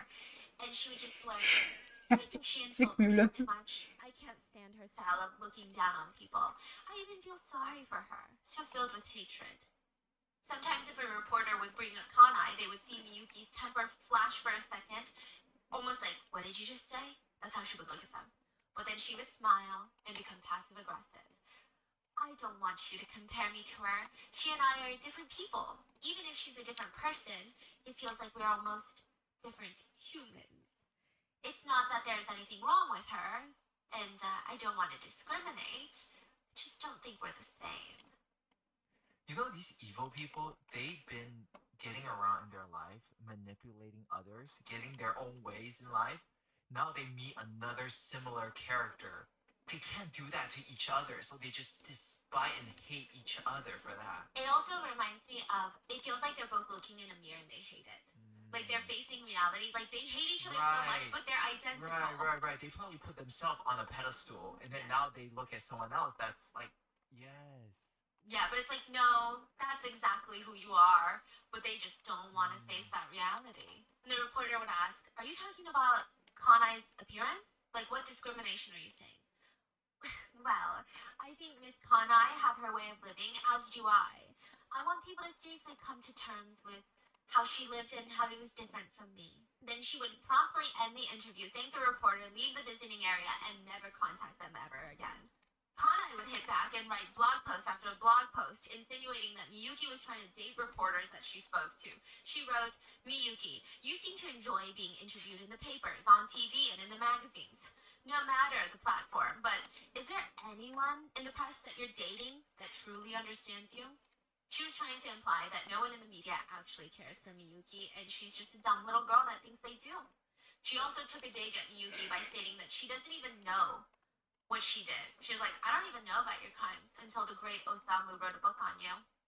Yeah? Either way, Kanai stated that she felt bad for Miyuki for being used by these reporters, and she felt so sorry for her for spending so much of her useless time catering to them. Yeah. I mean, it's kind of crazy. They're Das taking wird doch. passive-aggressive digs at each other. Wird doch ganz and vernünftig. constantly remember, these are serial killers on death row. Side note, throughout all of this, Osamu never engaged in conversations with Kanai. In fact, he flat out told other reporters when asked about this, he said, I'm not interested. But when they kept asking about Kanai, what do you think of Kanai? He stated that she did deplorable things and she was a very intelligent woman. And that was enough for Kanai to stay hopeful in their non-existent relationship. What's wild is Kanai actually gained a few fans through her absolutely unhinged prison blog. One netizen had even gone to her trial, saw her in person, and stated, Kanai is a goddess playing the role of a villain. Some of them would even bring her butter from her hometown, Hokkaido. And then, on January 14th, 2023, so this year, Miyuki's last words were, you can't just eat ramen, before she died choking on her stir fry. Okay, das It's ist almost too horribly ironic to even mention, but Miyuki was 49 years old when she died. And let me explain. We don't actually know if these were her last words, but these were her last recorded known words. A reporter came to visit Miyuki, and she was asking the reporter about what kind of food he enjoyed. And he stated that he basically lives off of ramen, kind of like a college student. And she scolded him, saying, you can't just eat ramen. And then visitor time was over. She went to her prison meal time, where she choked and died on noodles. The last meal Rache der Miyuki had Ramen. was rice, yakisoba, grilled fish, miso soup, and veggies. Some sources say that she also had fried ham potato salad and spaghetti salad. Most people agree that yakisoba was the culprit to her death. Yakisoba is a stir-fried noodle dish with a sweet and savory sauce, kind of like a chow mein, I guess, if you had to make a comparison. Yeah. I mean, Miyuki always did have health conditions that she was born with, so she was more susceptible to choking on her food. But there are some online rumors that the prison kitchen, which is run by inmates, always gave her intentionally really dry food in hopes of killing her.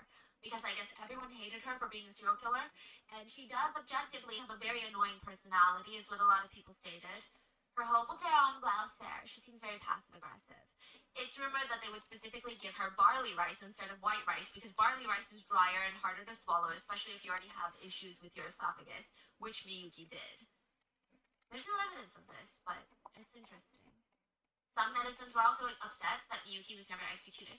They felt cheated out of their taxpayer money. They felt like we paid for her to stay alive so that she could be executed by the state, but then she just died, so why did we pay so much money to keep her alive? And then some people went the other extreme and felt like what she did was wrong, but she didn't deserve to be demonized.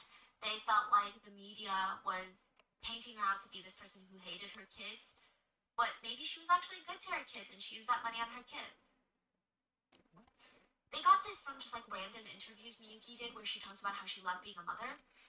But I don't think... Yeah, you can. She's a charmer. Like, she can say Yeah. whatever she wants to say. And like, I think when it comes to being a parent, I get that it's hard and people make mistakes, but she was like a really bad parent. Like, just continuously a horrible parent. So I don't think anything she says, like, think about what her kids went through. We can't just sympathize with people because they're parents. I mean, again, that's not my viewpoint on the death penalty. That's my viewpoint on not sympathizing with her. So many netizens believe Miyuki was a victim So, of dann brauchen wir jetzt noch society. Yeah. Bei But an Flügel? interesting end is, no matter how much these women hated each other, I think that they're just looking in a mirror and seeing all the worst things about themselves Ich bin mir and nicht having sicher, to ob ich die face that Flügel auch reality. dran And modelliere wie das it's Ohr. just Aber die interesting. brauchen ja ein One bisschen mehr Twitter user Freiraum. said, if Vielleicht you look up stopfe ich die Kanai, einfach then nur Miyuki rein. pops up. If you look up Miyuki, Kanai pops up. And it seems like they will never be able to escape this comparison game. Dann brauche ich erstmal ein Jo. And this is the story of how two of Japan's most notorious, most hated female serial killers despise each other in prison. What are your thoughts? Leave it in the comments, and I will see you guys on Sunday for the mini-sode. Bye! Wie kriege ich die Flügel gut hin? Das werde ich jetzt herausfinden. Bada bing, bada boom. The Harvard of China was having a special performance at the Welcome. Beijing Symphony Orchestra. This is a very big deal. Black cars are pulling up, valet workers are rushing to open the back door for these high-profile guests that are in attendance that night. So the symphony, I mean, they usually have like a rather high-class demographic, but because this is hosted by Tsinghua University, like the Harvard of China, it's just a different breed of people, a different class of people. Couples dressed to the nines, they're gracefully walking into this massive grand theater. Men in perfectly tailored black suits with their shiny little cufflinks peeking out. Women in dresses that are touching the floor, and they've got little sparkly clutches. Everybody's smiling at each other. They're making small conversation while they make their way to their seats.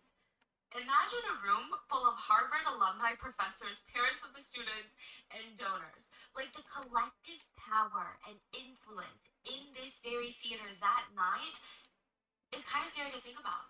Some of the most powerful figures in politics, business, finance, health, I mean, sectors of industries that we don't even think about that secretly control everything, they're probably in that room. They're gathered in that crowd. And they're sitting and they're waiting for this performance to start. There was a lot of pressure on the Tsinghua University students that would be performing on stage that night, and an even greater pressure on one of the students named Ling. Ling was going to have a 6-minute solo. This could be the most important 6 minutes of her life. Okay, that sounds dramatic, like, it's not that big of a deal. It kind of is. Because if she were to look out into the crowd, into the audience, those are her deans, her professors, but also these are probably her future bosses. These are probably her future sponsors, donors, everyone that she might need in the future to make a name for herself is in that room. She can't make a mistake. She can't mess up. She needs to impress them. If she thought too long about it, it was just an anxiety-inducing feeling. She just needed to get into the flow, and it would be her and the guqin. So the guqin is an ancient Chinese instrument. Like, to even know how to play this instrument, it's not like the violin. Nothing's wrong with the violin, but to even know how to play this old-school instrument is typically already a status symbol. It's not a common instrument where you can find a bunch of teachers here and there, you know? An ancient guqin from the Song Dynasty actually sold for $22 million, making it one of the most expensive instruments ever sold in the world. Bin ich mir nicht sicher, wie ich das Oh, mache. okay. From the Song Dynasty, then that would be a piece of Artifact, Yeah. yeah. I mean, it's crazy. But in this theater, where everybody is from money and prestige, like the novelty of knowing how to Ist das play a erstmal so? historical instrument, nobody cares. Everybody knows how to. So the only thing Lee can do is nail it. So the instrument is like this long wooden board with 7 strings attached. You sit down in front of it, so you almost sit like on a cushion on a floor, and you use your fingers to play the strings. Imagine a much, much smaller harp, but it's got the same requirements in the sense that half the performance is the music and not making mistakes, yes, but half of it is the elegance and the poise that one has while they play it. Like, they should have the perfect posture. They're not hunched over the instrument. They should move their body with the music as if they're like in the ocean being pulled by the same waves. So to be a source of comfort for Ling, a lot of her friends had showed up, and they're seated in the front to kind of ease her nerves. Mal gucken, ob A lot das of them halbwegs were aufgeht. almost as nervous as Ling. They had seen everything that she had been through in the past 2 months to get to this point. Like, every part of Ling's life up until this very Oh, moment fast. was about these 6 minutes. She had basically given up her own health for this. I mean, the nerves had gotten so bad that the past 3 days leading up to her solo couldn't even stomach a single thing. She was having what friends thought was stress-induced stomach pains. She's barely getting any sleep. She has a hard time keeping her eyes open. Her vision's getting blurry because of how dry her eyes are. and everyone's like, shh, she's getting started. Ling walks onto the stage, bows, sits down, and starts playing the instrument. For the first few moments, her friends, they're kind of like holding their breath. They're so nervous. But eventually, they kind of ease up. Even they get lost in the music. You would never be able to tell that Ling was So könnte nervous. das gut She was one funktionieren. with the music that night. Her hands were moving as if they had a mind of its own, creating just the most beautiful sounds that were now just echoing through the theater. Some of Ling's friends were even moved to tears. It's like Ling had channeled all of that stress and anxiety the past 2 months into the music, and it was cathartic. So when the 6 minutes were up, the audience erupts into this applause. Ling's friends stand up, and some of them are even screaming like, "Whoa!" They're so proud of her. Ling smiles at them and she bows deeply, and there was just too much going on for her to see that her very best friend was standing in the crowd. She's standing up too, with this big beaming smile, and she's clapping so loud that her palms are getting red. But one of her eyes has a slight twitch. That night, Ling would skip the celebrations and go home to finally get some rest. So now that all the pressure is worn off, she's feeling the exhaustion. She steps into the shower and she starts calmly washing her hair. And she looks down. There's a fist-sized ball of hair in her hand. She reaches up to run her hand through her hair once more, and another fist-sized clump of hair is now next to her feet. She opens the shower curtain and looks in the mirror. There are just big, bald patches all over her head, polka-dotted, like someone had just cut off holes from her scalp. And this was only the start. Within a few weeks, Ling would be wheelchair-bound, unable to move, unable to speak, or even control her own facial muscles. She would go from being one of the most promising students at Tsinghua University to having the mind of a 6-year-old child. This was not a disease. This was not a genetic condition. Something was happening to Ling. Or maybe someone was happening to Ling.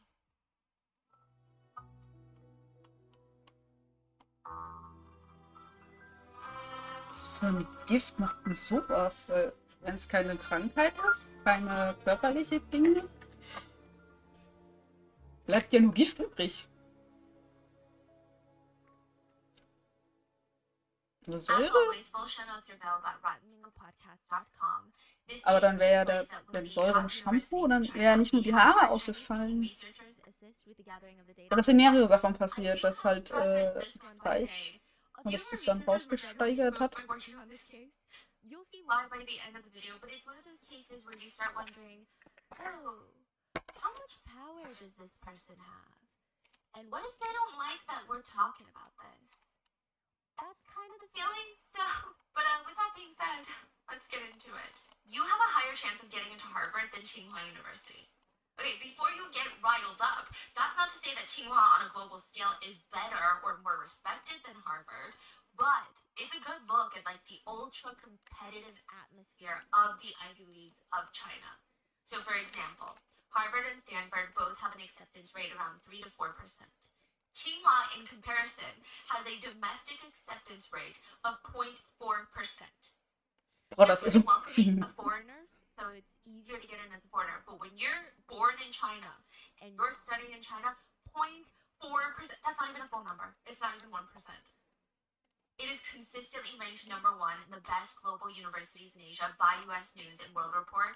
And regardless of how you feel politically, the most powerful man in all of China, Xi Jinping, is an alumni of Tsinghua. The motto for Tsinghua officially is self-discipline and social commitment. But a lot of netizens say the real motto of Tsinghua is lifetime of prestige. And from the moment you step on that campus, you feel the prestige, you feel the power. Like truly. It's so strong, it feels like it's something that just circulates in the air. Like just wafts through the AC vents. The university has a yearly spend budget of $5 billion. Yeah. And you can feel the money. On campus, there's multiple gardens, observatories, an art museum, grand libraries, auditoriums. Like, this is a place where daughters of powerful political families walk around with their books. Sons of wealthy businessmen are sitting on the grass discussing share prices. Like, everyone at Tsinghua either comes from a super powerful, prominent, influential family, or they're a level of smart where I'm like, I don't even know if I can have a conversation with this person. Like, we're not even the same species, I feel. Or sometimes they're both. Auf jeden Fall nicht die zwei Scholars Damen from aus dem letzten influential Video. families. And you would think, you know, once I get into Tsinghua, life is good, lifetime of prestige, they said, right? Work your ass up till you get accepted, and then you're done. But it's that the peer competition at Tsinghua is Next level. absolutely brutal.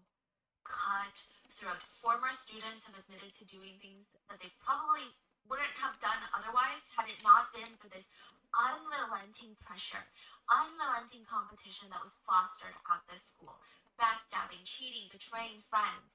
Stress takes a toll on people. And people were wondering, did perfect Ling crack under that stress?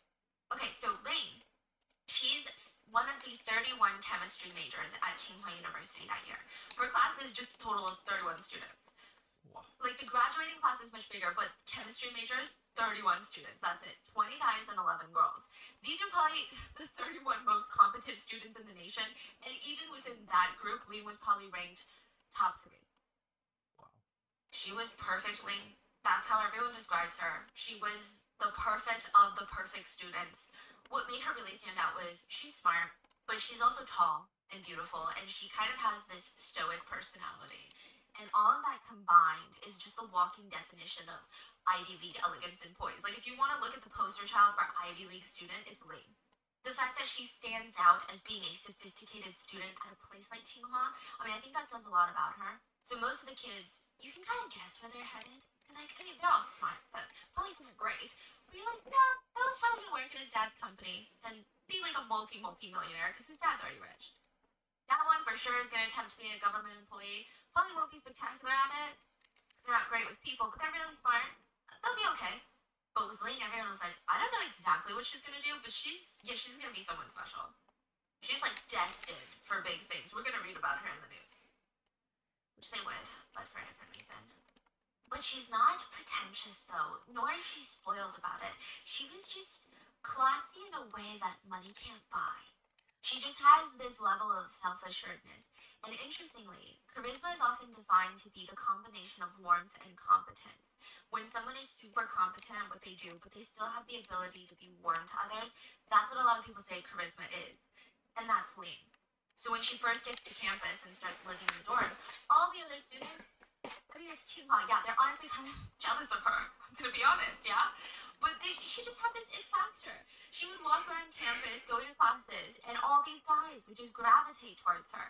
And slowly, as the months went by, there was this weird, unexplainable decline in Ling.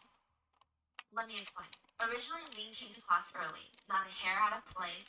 I mean, even during finals week, she didn't look that stressed. She looked more focused and in the zone. It's like the type of person, how do you have so much energy? How are you, like, we're working on the same things. Are you getting any sleep? How are you fine and I'm dying? But as the months dragged on, Ling started to crack. She started showing up to class late. And even during the lectures, she would sit in her seat and there would be like sweat dripping down her forehead. And it seems like she's in pain. She's not focused. She always seems tired now, out of it. She never knows what's going on in the lectures, which is weird. Initially, she and even her professors thought maybe it's stress. Maybe it's some sort of stress-causing gastrointestinal problems because her stomach was hurting a lot. She tried to go to the school clinic and get some painkillers, but it didn't really help much. So Ling went from being early to being late to just full-on not showing up to class. Her friends are starting to get worried, so they would go visit her in her dorm room where she lived with 3 other girls. They'd say, Ling, are you in here? Is everything okay? They'd walk in and they'd find her like shivering and whimpering in bed, just in pain.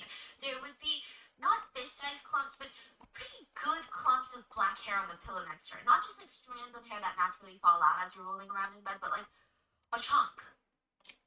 What is happening? Is that your hair? Like, are you okay? Are you sick? Shouldn't you go to a doctor? Ling would brush them off and tell them she was fine.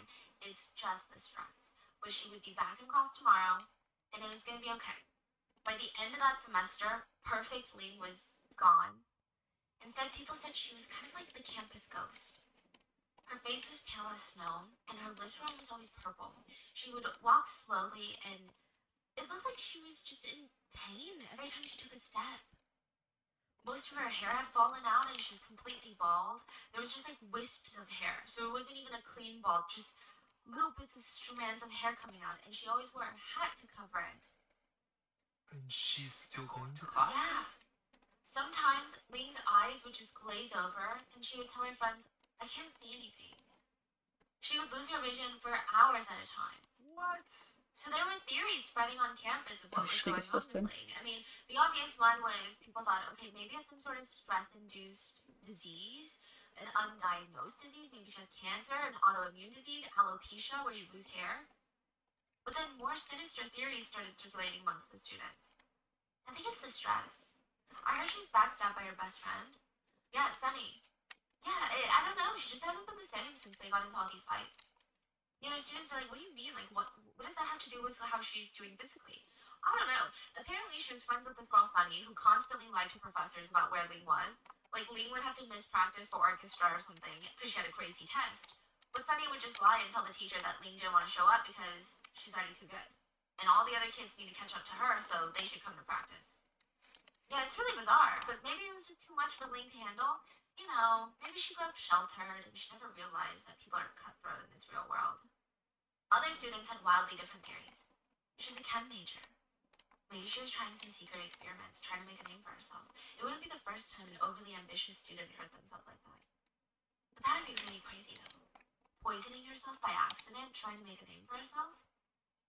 Bae had been friends with Ling since high school. When he heard she was hospitalized a second time, he rushed to go see her with a get-well-soon basket.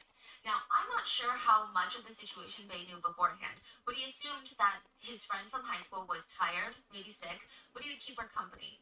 He would sit next to the hospital bed, read her books, they would watch dramas together, he would hold her hand when she was in pain.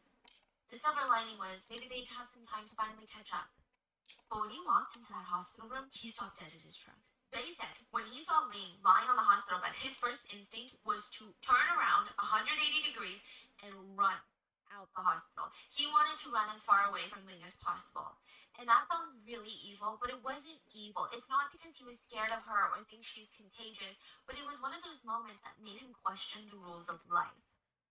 You know, you hear about people get sick and it's a slow, typically, unless there's a big accident or some sort of trauma that happens, it's a slow regression of their health. But it just didn't make sense for a smart 20-year-old to be lying on a hospital bed like this. It just felt random, and I think that randomness is scary for people. Ling had done everything right. What do you mean she's got some mystery illness that can take away everything that she worked so hard for? Wait, so what is the hospital saying? What's going on? They have no idea what's going on with her. Oh, they don't know what... No. So just a few months ago, Ling is perfectly healthy, but now she's laying here, half naked, with several machines hooked into her, tubes running out of her body, through her nose, through her mouth. Her hair is all gone. Her mouth is wide open.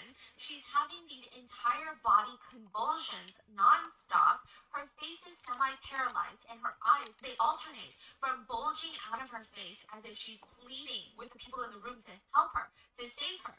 And then they would unconsciously roll towards the back of her head, like she's, honestly, like being possessed is how they describe it, kind of very visually concerning.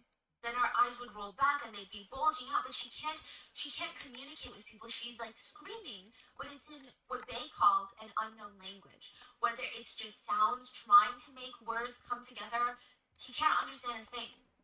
And this all happened in a couple months? Like 2-3 months. And the doctor have no idea what's going on. No. They're Like just his standing later. around like, we have no clue. Truly. If they even tried to touch her, she would start convulsing in pain as if they're like shocking her with electricity. And they're not even touching her rough. They're not like trying to move her around. They're just trying to comfort her by maybe grazing her arm softly. It seemed like even the hospital gown that was touching her skin was sending her body into a state of pain. It was confusing. And Bae felt like this girl, my best friend from high school, is asking for help. I can see it, the way that her eyes are looking at me, the way that she's trying to talk but nothing is being communicated. He said he would never forget that look. So he did the only thing that he knew how to do, so he starts asking questions. He and Ling's parents, they ask the doctors at the hospital what they think the diagnosis is. The doctors are stumped. Then Bae asked the parents for a list of everything that's already happened in the past month or two. Give me all of Ring symptoms. This is the second time she's in the hospital. What happened the first time? They said, at first the symptoms seemed very innocent. Ling would be studying, and she said that she had this ache in her stomach, like a pain in her stomach, like, oh, ouch, a cramp. She would wince, but just as fast as it comes, it goes, it's gone. And stomach cramping is hardly an alarming or life-threatening situation, especially for women. You chalk it up to cramps, menstrual cycles, hormones, all those things. But a week later, she said the ache stayed a little bit longer. And it started to feel so strong, the pain would just have her double over in agony. Sometimes the only relief that she would get was to drop onto the floor and curl herself into a fetal position.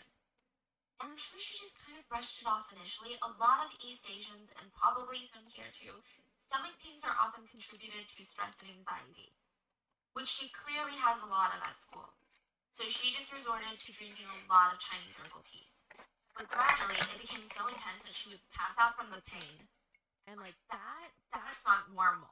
And she would think, I need to go get this checked out after this exam, after this class. But at Tsinghua University, there's really never enough time. There's no good opportunity to take some time off to worry about your health. There's always the next thing you need to get through.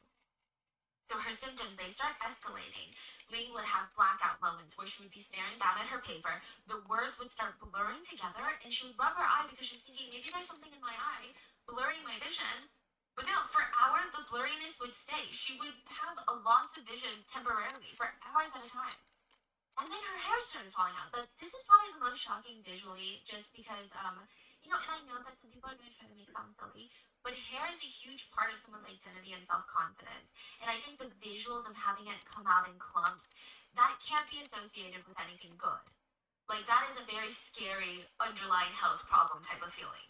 Ling is having clumps of hair Ja, nicht so fall out in the sicher. shower. Vielleicht reichen noch einfach And at 2. first, again, not a suspiciously large amount of hair, but later, fistfuls of hair. Even when she would just run her hands through her hair, she would be left with a bald spot on her head. Within weeks, all of her hair had fallen out except for tiny little wisps, like tiny little strands. So she gets Nee, ist hospitalized the wirklich. first time. She only had little wisps of hair, and this is a few days before Christmas. She's hospitalized the first time, and her parents are staying by her side the entire time. She goes through a month of treatment. Jetzt machen wir den HP. Macht Nobody das knows what's das? going on. They Ist das test her Sinn? for arsenic, mercury poisoning, because she's a chem student, but all of her levels are normal. Which Yeah. honestly was a bit weird because she had Mies lines on her fingernails. Mies lines. It's when someone's nails look like there are blue, black, white lines running across. It's super noticeable. So if you look at your fingernails, there's some vertical lines right now. But if you see really intense, thick, horizontal lines, you need to go to the hospital. Unless you jammed your finger and it's bruised or blood pulled under there. If you've got them on all 10 and it's super noticeable, like dark black ocean waves on your nails type, it's usually a sign of some strong underlying health problem like kidney failure or even poisoning. So she's got Mies lines. Her kidneys are fine, kind of, and she doesn't have arsenic or mercury or really anything suspicious in her system. And the hospital decides to go to Tsinghua to request a log of all the chemicals that Ling would have come in contact with, because all of it is logged. And there was nothing that could have poisoned her. They weren't working with some crazy radioactive chemicals. Just nothing. So it had nothing to do with her major. It wasn't cancer. It wasn't an autoimmune disease. It wasn't kidney failure. It was just a mystery. How do you go from being perfectly healthy to not even being able to pick up a pen or use the restroom on your own? After a month, Ling gets better, and she's like, Mom, Dad, I need to go back to school. I can't do this. Like, I already missed my so finals ganz because ist I noch came nicht. here before my finals, literally during finals week. I gotta go back and take my finals ASAP while the information is still fresh. Otherwise, this whole semester down the drain, I have to repeat it. I can't do that. And her parents are like, no, you can't go back to school. Like, you're our only precious daughter. We don't even have answers on what caused this in the first place. It feels dangerous to send you back to where the illness started. And what if it's from stress? Surely going back to school cannot be that important. And Ling is like, no, if I don't go back to school, I might as well be dead. So she goes back to school, regains all her strength, and she's like, see, Mom and Dad, look, I even have a skip in my walk. I'm good, don't worry. So she goes back to school in February, and by March, she was laying in the hospital bed unable to even communicate. They tried to take matters into his own hands for his friend. He started reaching out to a bunch of professors, medical professionals, not just in China, but all over the world. He translated all the symptoms that Ling had into Ja, different das ist schon languages and besser. started posting them on all these internet forums. Wow. And I'm not talking like Reddit or 4chan, like he's trying to target medical forums.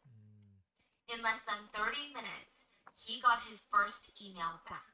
And within a few days, he had close to 2,000 emails from 18 different countries. No way. Yeah. And these, again, are not just some random people on the internet. They're not Stephanie Su leaving a comment. Some of the most notable responses came from doctors working at the Chinese embassy in the US, a Chinese doctor living in California that had studied poisons, foreign doctors that worked at some of the world's most well-respected hospitals, like institutions on a global scale. And all of them gave the same response. Thallium. And if her symptoms are already this bad, that means most likely someone is poisoning Ling. And they want her dead. Not only that, they want it to be a very slow, painful, torturous death. Thallium is to make someone a shell of a human before they kill them. Thallium? Yes. I'm gonna get into the whole thing. Now, one email like this could be written off as a super dramatic, pessimistic doctor who has like a propensity of fear-mongering. But when half the emails that Bae is getting from respected doctors say the same thing, Bae and Ling's family, they have to take it very seriously. So they start doing their own research. Thallium is heavy metal atomic number 81 on the periodic table of elements. It's a highly toxic metal, once considered the magic ingredient in bat poisons and insecticides, mainly because it's just really, really good at killing.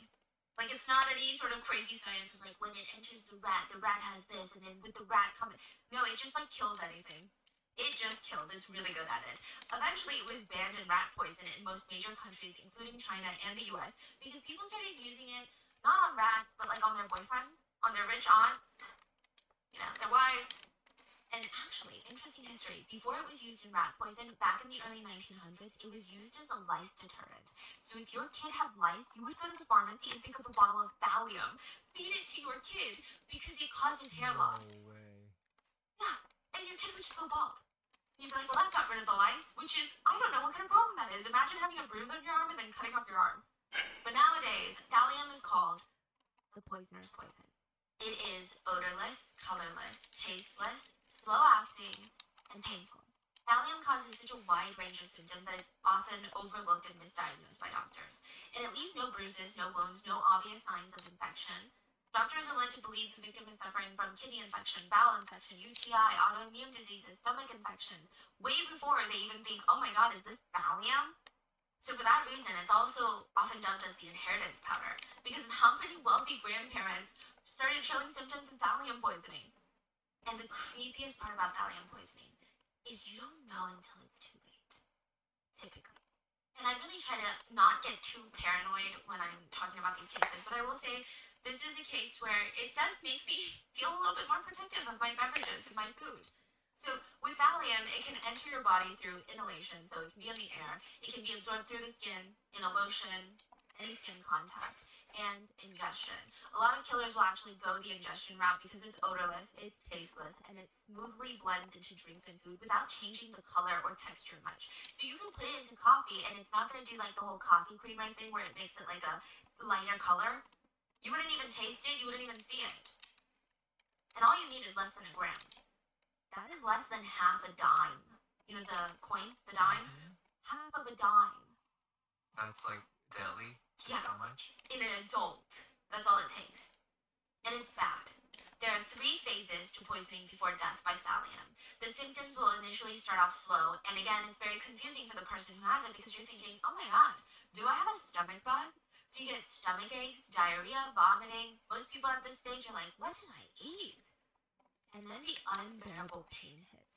You realize this is not an ordinary stomach bug. You have tremors. You've got headaches, insomnia, temporary if not permanent loss of vision. There are reports that people suffering from thallium poisoning can't even see a water cup right in front of their eyes. Every part of the body starts to feel pain just by existing. It feels tender, as if someone went and used tweezers to peel every single piece of skin off, the first layer of your skin. And anything touching your body now feels like a 4th-degree burn. A lot of people report feeling, even the pain of having a bed sheet, not even a blanket, like those thin sheets on you, it's like the Eiffel Tower stabbing into your body. You can't get up because it feels like you're walking on hot coals and your skin is burning. If you try to lift the leg of someone suffering from serious thallium poisoning, even a gentle touch to the leg is so painful that you're just going to hear some of the most horrific cries for help. And it's on every part of your body. It's not just your extremities, like your arms and your legs. Some people report feeling these never-ending, ruthless, stabbing sensations all over their body, including their private parts. And then the neurological phase hits. The final phase before death. You're talking involuntary movement disorders, seizures may start to occur. You'll lose function of your own limbs and extremities, leaving you paralyzed, temporarily or indefinitely. Impairment of thought and mood, regression of mental acuity, and in this case, Ling was going from being a chemistry major at the Harvard of China to having the IQ and mental competency of a 6-year-old child. The most notable person associated with thallium is actually a man named Graham Young. Let me know if you want a case on this. Graham Young, he didn't discover thallium. He was a serial killer that poisoned 70 people with thallium in their teacups. He was fascinated by thallium. He wanted to watch his victims suffer in the most painful. This is not it's not a graceful way to go. It's not a painless, you have some cases in true crime where the murderer wants that person dead and they want to get it fast, like get it over with. This is not one of those. It's a slow burn. It's a full degradation of human bodies. When Young went too long before killing again, he would miss the kill, and he said, "I miss the power it gives me. I suppose I ceased to see these people as people. They were simply guinea pigs to me." So Bei and Ling's parents, they're reading about all of this, and they eagerly tell the doctors everything they just learned. And they're like, "We just cracked the code. We need to get her the antidote to thallium because guess what? There's an antidote to thallium." They're telling the doctors, "It's thallium. It makes sense. She's got the telltale symptoms. Look at these doctors. They studied thallium extensively. These are the emails that they sent. They said that we never found it in her blood because we need to send it to a specific lab that can test specifically for thallium." So they never tested that. No. And the doctors look at them and they go, yeah, it's not thallium. These internet doctors are just doctors on the internet, but we are her real doctors. We see her every day. The hospital argued that it's not thallium poisoning for the exact reasons that Bei was arguing it is thallium poisoning. So Ling's family is arguing, thallium is rare. That's why it's so hard to pinpoint the symptoms to get the correct diagnosis, but thallium is the only thing that makes sense. All the symptoms line up. But then the hospital is arguing, it's not thallium precisely for that reason. Do you hear yourself? It's so rare. Thallium is a highly regulated substance. Who would go to great lengths to poison a random college student with it? The hospital refused to track down the antidote for thallium or even send her blood to get tested for thallium. And they said, even if it is thallium poisoning, like hypothetically speaking, which it's not, I assure you, but even if it were, the antidote isn't going to help right now. She's too far gone. Wow, I cannot believe this. Which it really is not a great sentiment. Ling's family and friends were shocked. Thallium is particularly dangerous because our bodies confuse it for potassium, which we have a lot of in our systems, and we don't fight it. We let it just wander around our body. It floats through our bodies and just starts, honestly, messing things up, causing severe, irreparable nerve damage. It's the equivalent of letting a friend into your house and letting them wander, have free reign and control over your home without knowing that they're going room by room, killing anything and everything, destroying it one by one. The book, The Poisoner's Handbook, says this about thallium. It was, one might say, a chemist's poison. It's one of the worst poisons, killing slowly. It gives the poisoner control over how quickly the victim dies.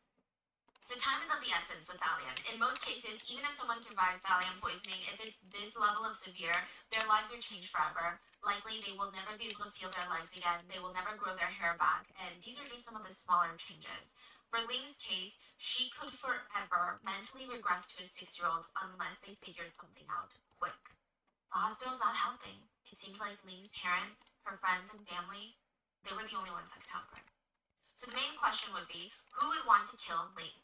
Because we got to answer one of these questions of who, how, why, right? So who? There was an incident in Ling's past that made people wonder very briefly if maybe there was someone out there who had it out for her long before she even came to Qinghua. Maybe someone had been targeting her whole life. Ling had an older sister named Jean. but she died mysteriously, and the circumstances surrounding her death are just weird. To give you some context, Jing and Ling were considered the perfect daughters. Like, even when they were kids, they were both super disciplined, studious, they wanted to make their parents proud. And you know the children that talk so eloquently, you're like, why does this 5-year-old talk like they've already read all the Shakespeare novels and, like, dissected the meaning behind the Catcher in the Rye? That was them. But between the two of them, they never had that sibling rivalry, competitiveness. They just found comfort in having each other and supporting each other. So Jing, being a few years older, she gets into college first, Beijing University. This is like Yale. If Tsinghua is Harvard, Beijing University is Yale. Wow. They're both so smart. And at this point, Ling was still living at home, Jing is away at college, and one weekend, Jing and her 10 friends decide to go to a national park a few hundred miles outside of Beijing. Everything was meticulously planned. They were going to get there really early Saturday, spend all day Saturday on these outdoor activities, and then Sunday they would return by bus or train in 2 groups. So some people had study groups on Sunday, so they would catch an early morning bus back to campus. The other group, they didn't have a study group, so they're like, why don't we just explore a little bit more, and then we'll go in the afternoon. The day of the outing, very memorable, everybody's having a Nee, good ich time. lasse es so. The next day rolls around, and Jing is on the early morning bus. All of her things are packed, and she's waiting for the rest of her friends to pack up their stuff, and she's thinking, you know what, why am I just sitting here in this hotel? I'm gonna go out and, like, grab a cup of coffee, and I'll meet you guys at the train station. Okay? Takes her luggage with her. Doesn't show up at the train station. And since everyone had already bought their tickets and they need to go to the study group, they just kind of left. They assumed she's an adult, she's more than capable of having her own schedule. Nobody overthought it. She's probably gonna catch up with the second group and come with them. On Monday, she doesn't show up to class. Okay, that's not like Jing. Jing is very studious. She takes her classes very seriously. Her classmates called her parents to see if she had gone home, maybe. She hadn't. So everyone rushes back to the national park and they start looking for Jing. This national park is technically a tourist location, but only a small part of it. The entire park itself is over 128,000 acres. Wow. Jing would not be found until 3 days later. She was laying at the bottom of a cliff, but this is where things don't really add up. If she was found dead at the bottom of the cliff, the assumption is that she fell off the cliff. But where she was found was pretty secluded. She was laying there and her clothes were neat and her body looked peaceful almost. It's almost like she was laying there taking a nap. Like it didn't look like she fell off somewhere. No. So is it someone saying that she could have been dead by Like, the time she fell? dead and then staged to look like she fell is kind of the thing that nobody will say out loud. Because there's just so many weird things about it. And a few other odd details where Jing had left her friends with all her luggage because she was supposed to meet them at the train station. Her luggage was nowhere to be found. Jing had fallen off a cliff that also wasn't straight down, so it wasn't that steep of a cliff. It was kind of more slanted. So she accidentally fell, and she was in her right conscious mind. Every human, the instinct is to grab onto something. So, Nearby dann würde tree ich sagen, branches, rocks, mit I mean, Samschude it's more of a tumble. This is a sind wir tumbling jetzt für cliff, heute not a fertig. free fall cliff. Dann machen wir morgen There were no scratch marks on her Schweif hands. None oder of her Mina arms, oder her clothes beides. were unwrinkled and Empfiehlt ihr intact. doch ihr. There were no injuries or even dirt underneath her fingernails. It looked like someone had Ihr placed her under the cliff. nicht But Diadem, das authorities, ist they auch ruled auf out Halskette homicide. They ruled out self-inflicted wounds. und Röhnchen. They said it was an accidental Ach so, death. Schüchchen brauchst du auch noch. But it always affected Ling that her sister was gone, and it just felt like no real answers or closure. It Ich just lasse didn't make dann. sense. Ich mache erstmal Now hier. that Ling is also suffering in college, a lot of people are wondering, what if someone has it out for the sisters? Like, what if they're both being targeted? But not a single suspect came to mind. Both sisters were generally well loved by their peers, and technically Jean's death was, ruled accidental.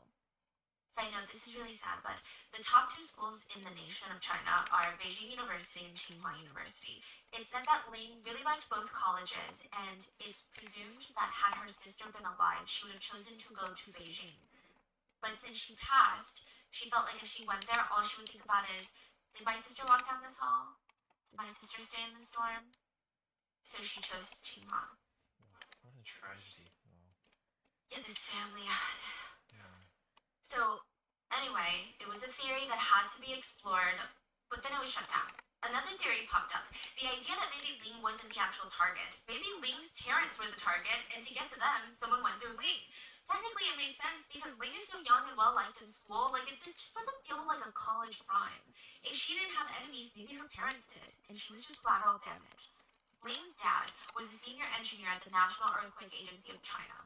It's a high-level position that works closely with the government, and maybe he knew something he shouldn't have known. Or maybe someone had it out for him. Or maybe Ling's mom was the target. She was an engineer at the Chinese Oceanic Company. Again, another prestigious position. But both these theories would lead to a dead end. Ling's parents did not seem to have any enemies who would want to harm them or Ling. Hey, wieso geht das nicht? Now people are thinking, okay, if we can't answer the question of Ach so. Who and why, can we Muss at das auch least find out zusammen machen. how? Maybe that leads us to the other questions. how was she poisoned? That could help. Their best guess was that she ingested thallium or applied it to her skin because if it was through inhalation, there must have been others that got sick at this school. Unless she was in some sort of vacuum-sealed room where she was only inhaling thallium vapor and nobody else was, but that just makes sense. Nobody else on campus ever showed signs of thallium poisoning. So it's gotta be ingestion or contact. They go to her dorm room, Tsinghua University. Tsinghua, okay? There's the shampoo thief. Conveniently, What? at the nation's most prestigious university. They said there was a thief who stole shampoos? While Ling was in the hospital, but only Ling's. While Ling was in the hospital, her personal items were stolen. Her contact lens case, which is terrifying to think about, lipstick, shampoo, bath soap, all of her water cups where she drinks water, towel, gone. At Okay, the then time, that's the investigation, right? Yeah. You gotta find out who stole it. right, exactly. So at the time, there's no security cameras though, so they can't even see who's the thief. But they do have some sort of process of elimination. The dorms at Tsinghua are gendered, so meaning So, only dann machen wir für heute students Feierabend female und morgen dorms. mal And you gucken. had to be a current student to Werde get ich in. You vielleicht. could not be alumni. You could not be postgrad, you had to be undergrad. I also believe Es dauert that jetzt auch noch zu lang. Ich will nämlich mal ins Bett. Ich kann euch ja, wer will, einfach den Link reinmachen. Da könnt ihr selber fertig gucken. Hallo OBS. Ich wollte ihn eigentlich nicht haben, aber egal. Warte, ich muss jetzt mal Feierabend machen. Ich sag, morgen mache ich weiter. Mal gucken. Ich werde mit irgendwas anderem anfangen. Vielleicht Vormittag, Mittag sowas irgendwas machen. Und abends modelliere ich weiter. Vielleicht kriegen wir dann das Modell, das Mesh fertig. Ich mache noch ein paar Screenshots zum Angeben. Hier wird gebastelt. Oh, hier mit Bild so. Und dann werde ich, ja, die Woche vielleicht unsere Prinzessin in die Unreal Engine bringen und ja, erst animieren und riggen, animieren. Vielleicht schaffen wir es die Woche tatsächlich, den ersten Versuch fertig zu kriegen. Mal schauen. Ja, Mama.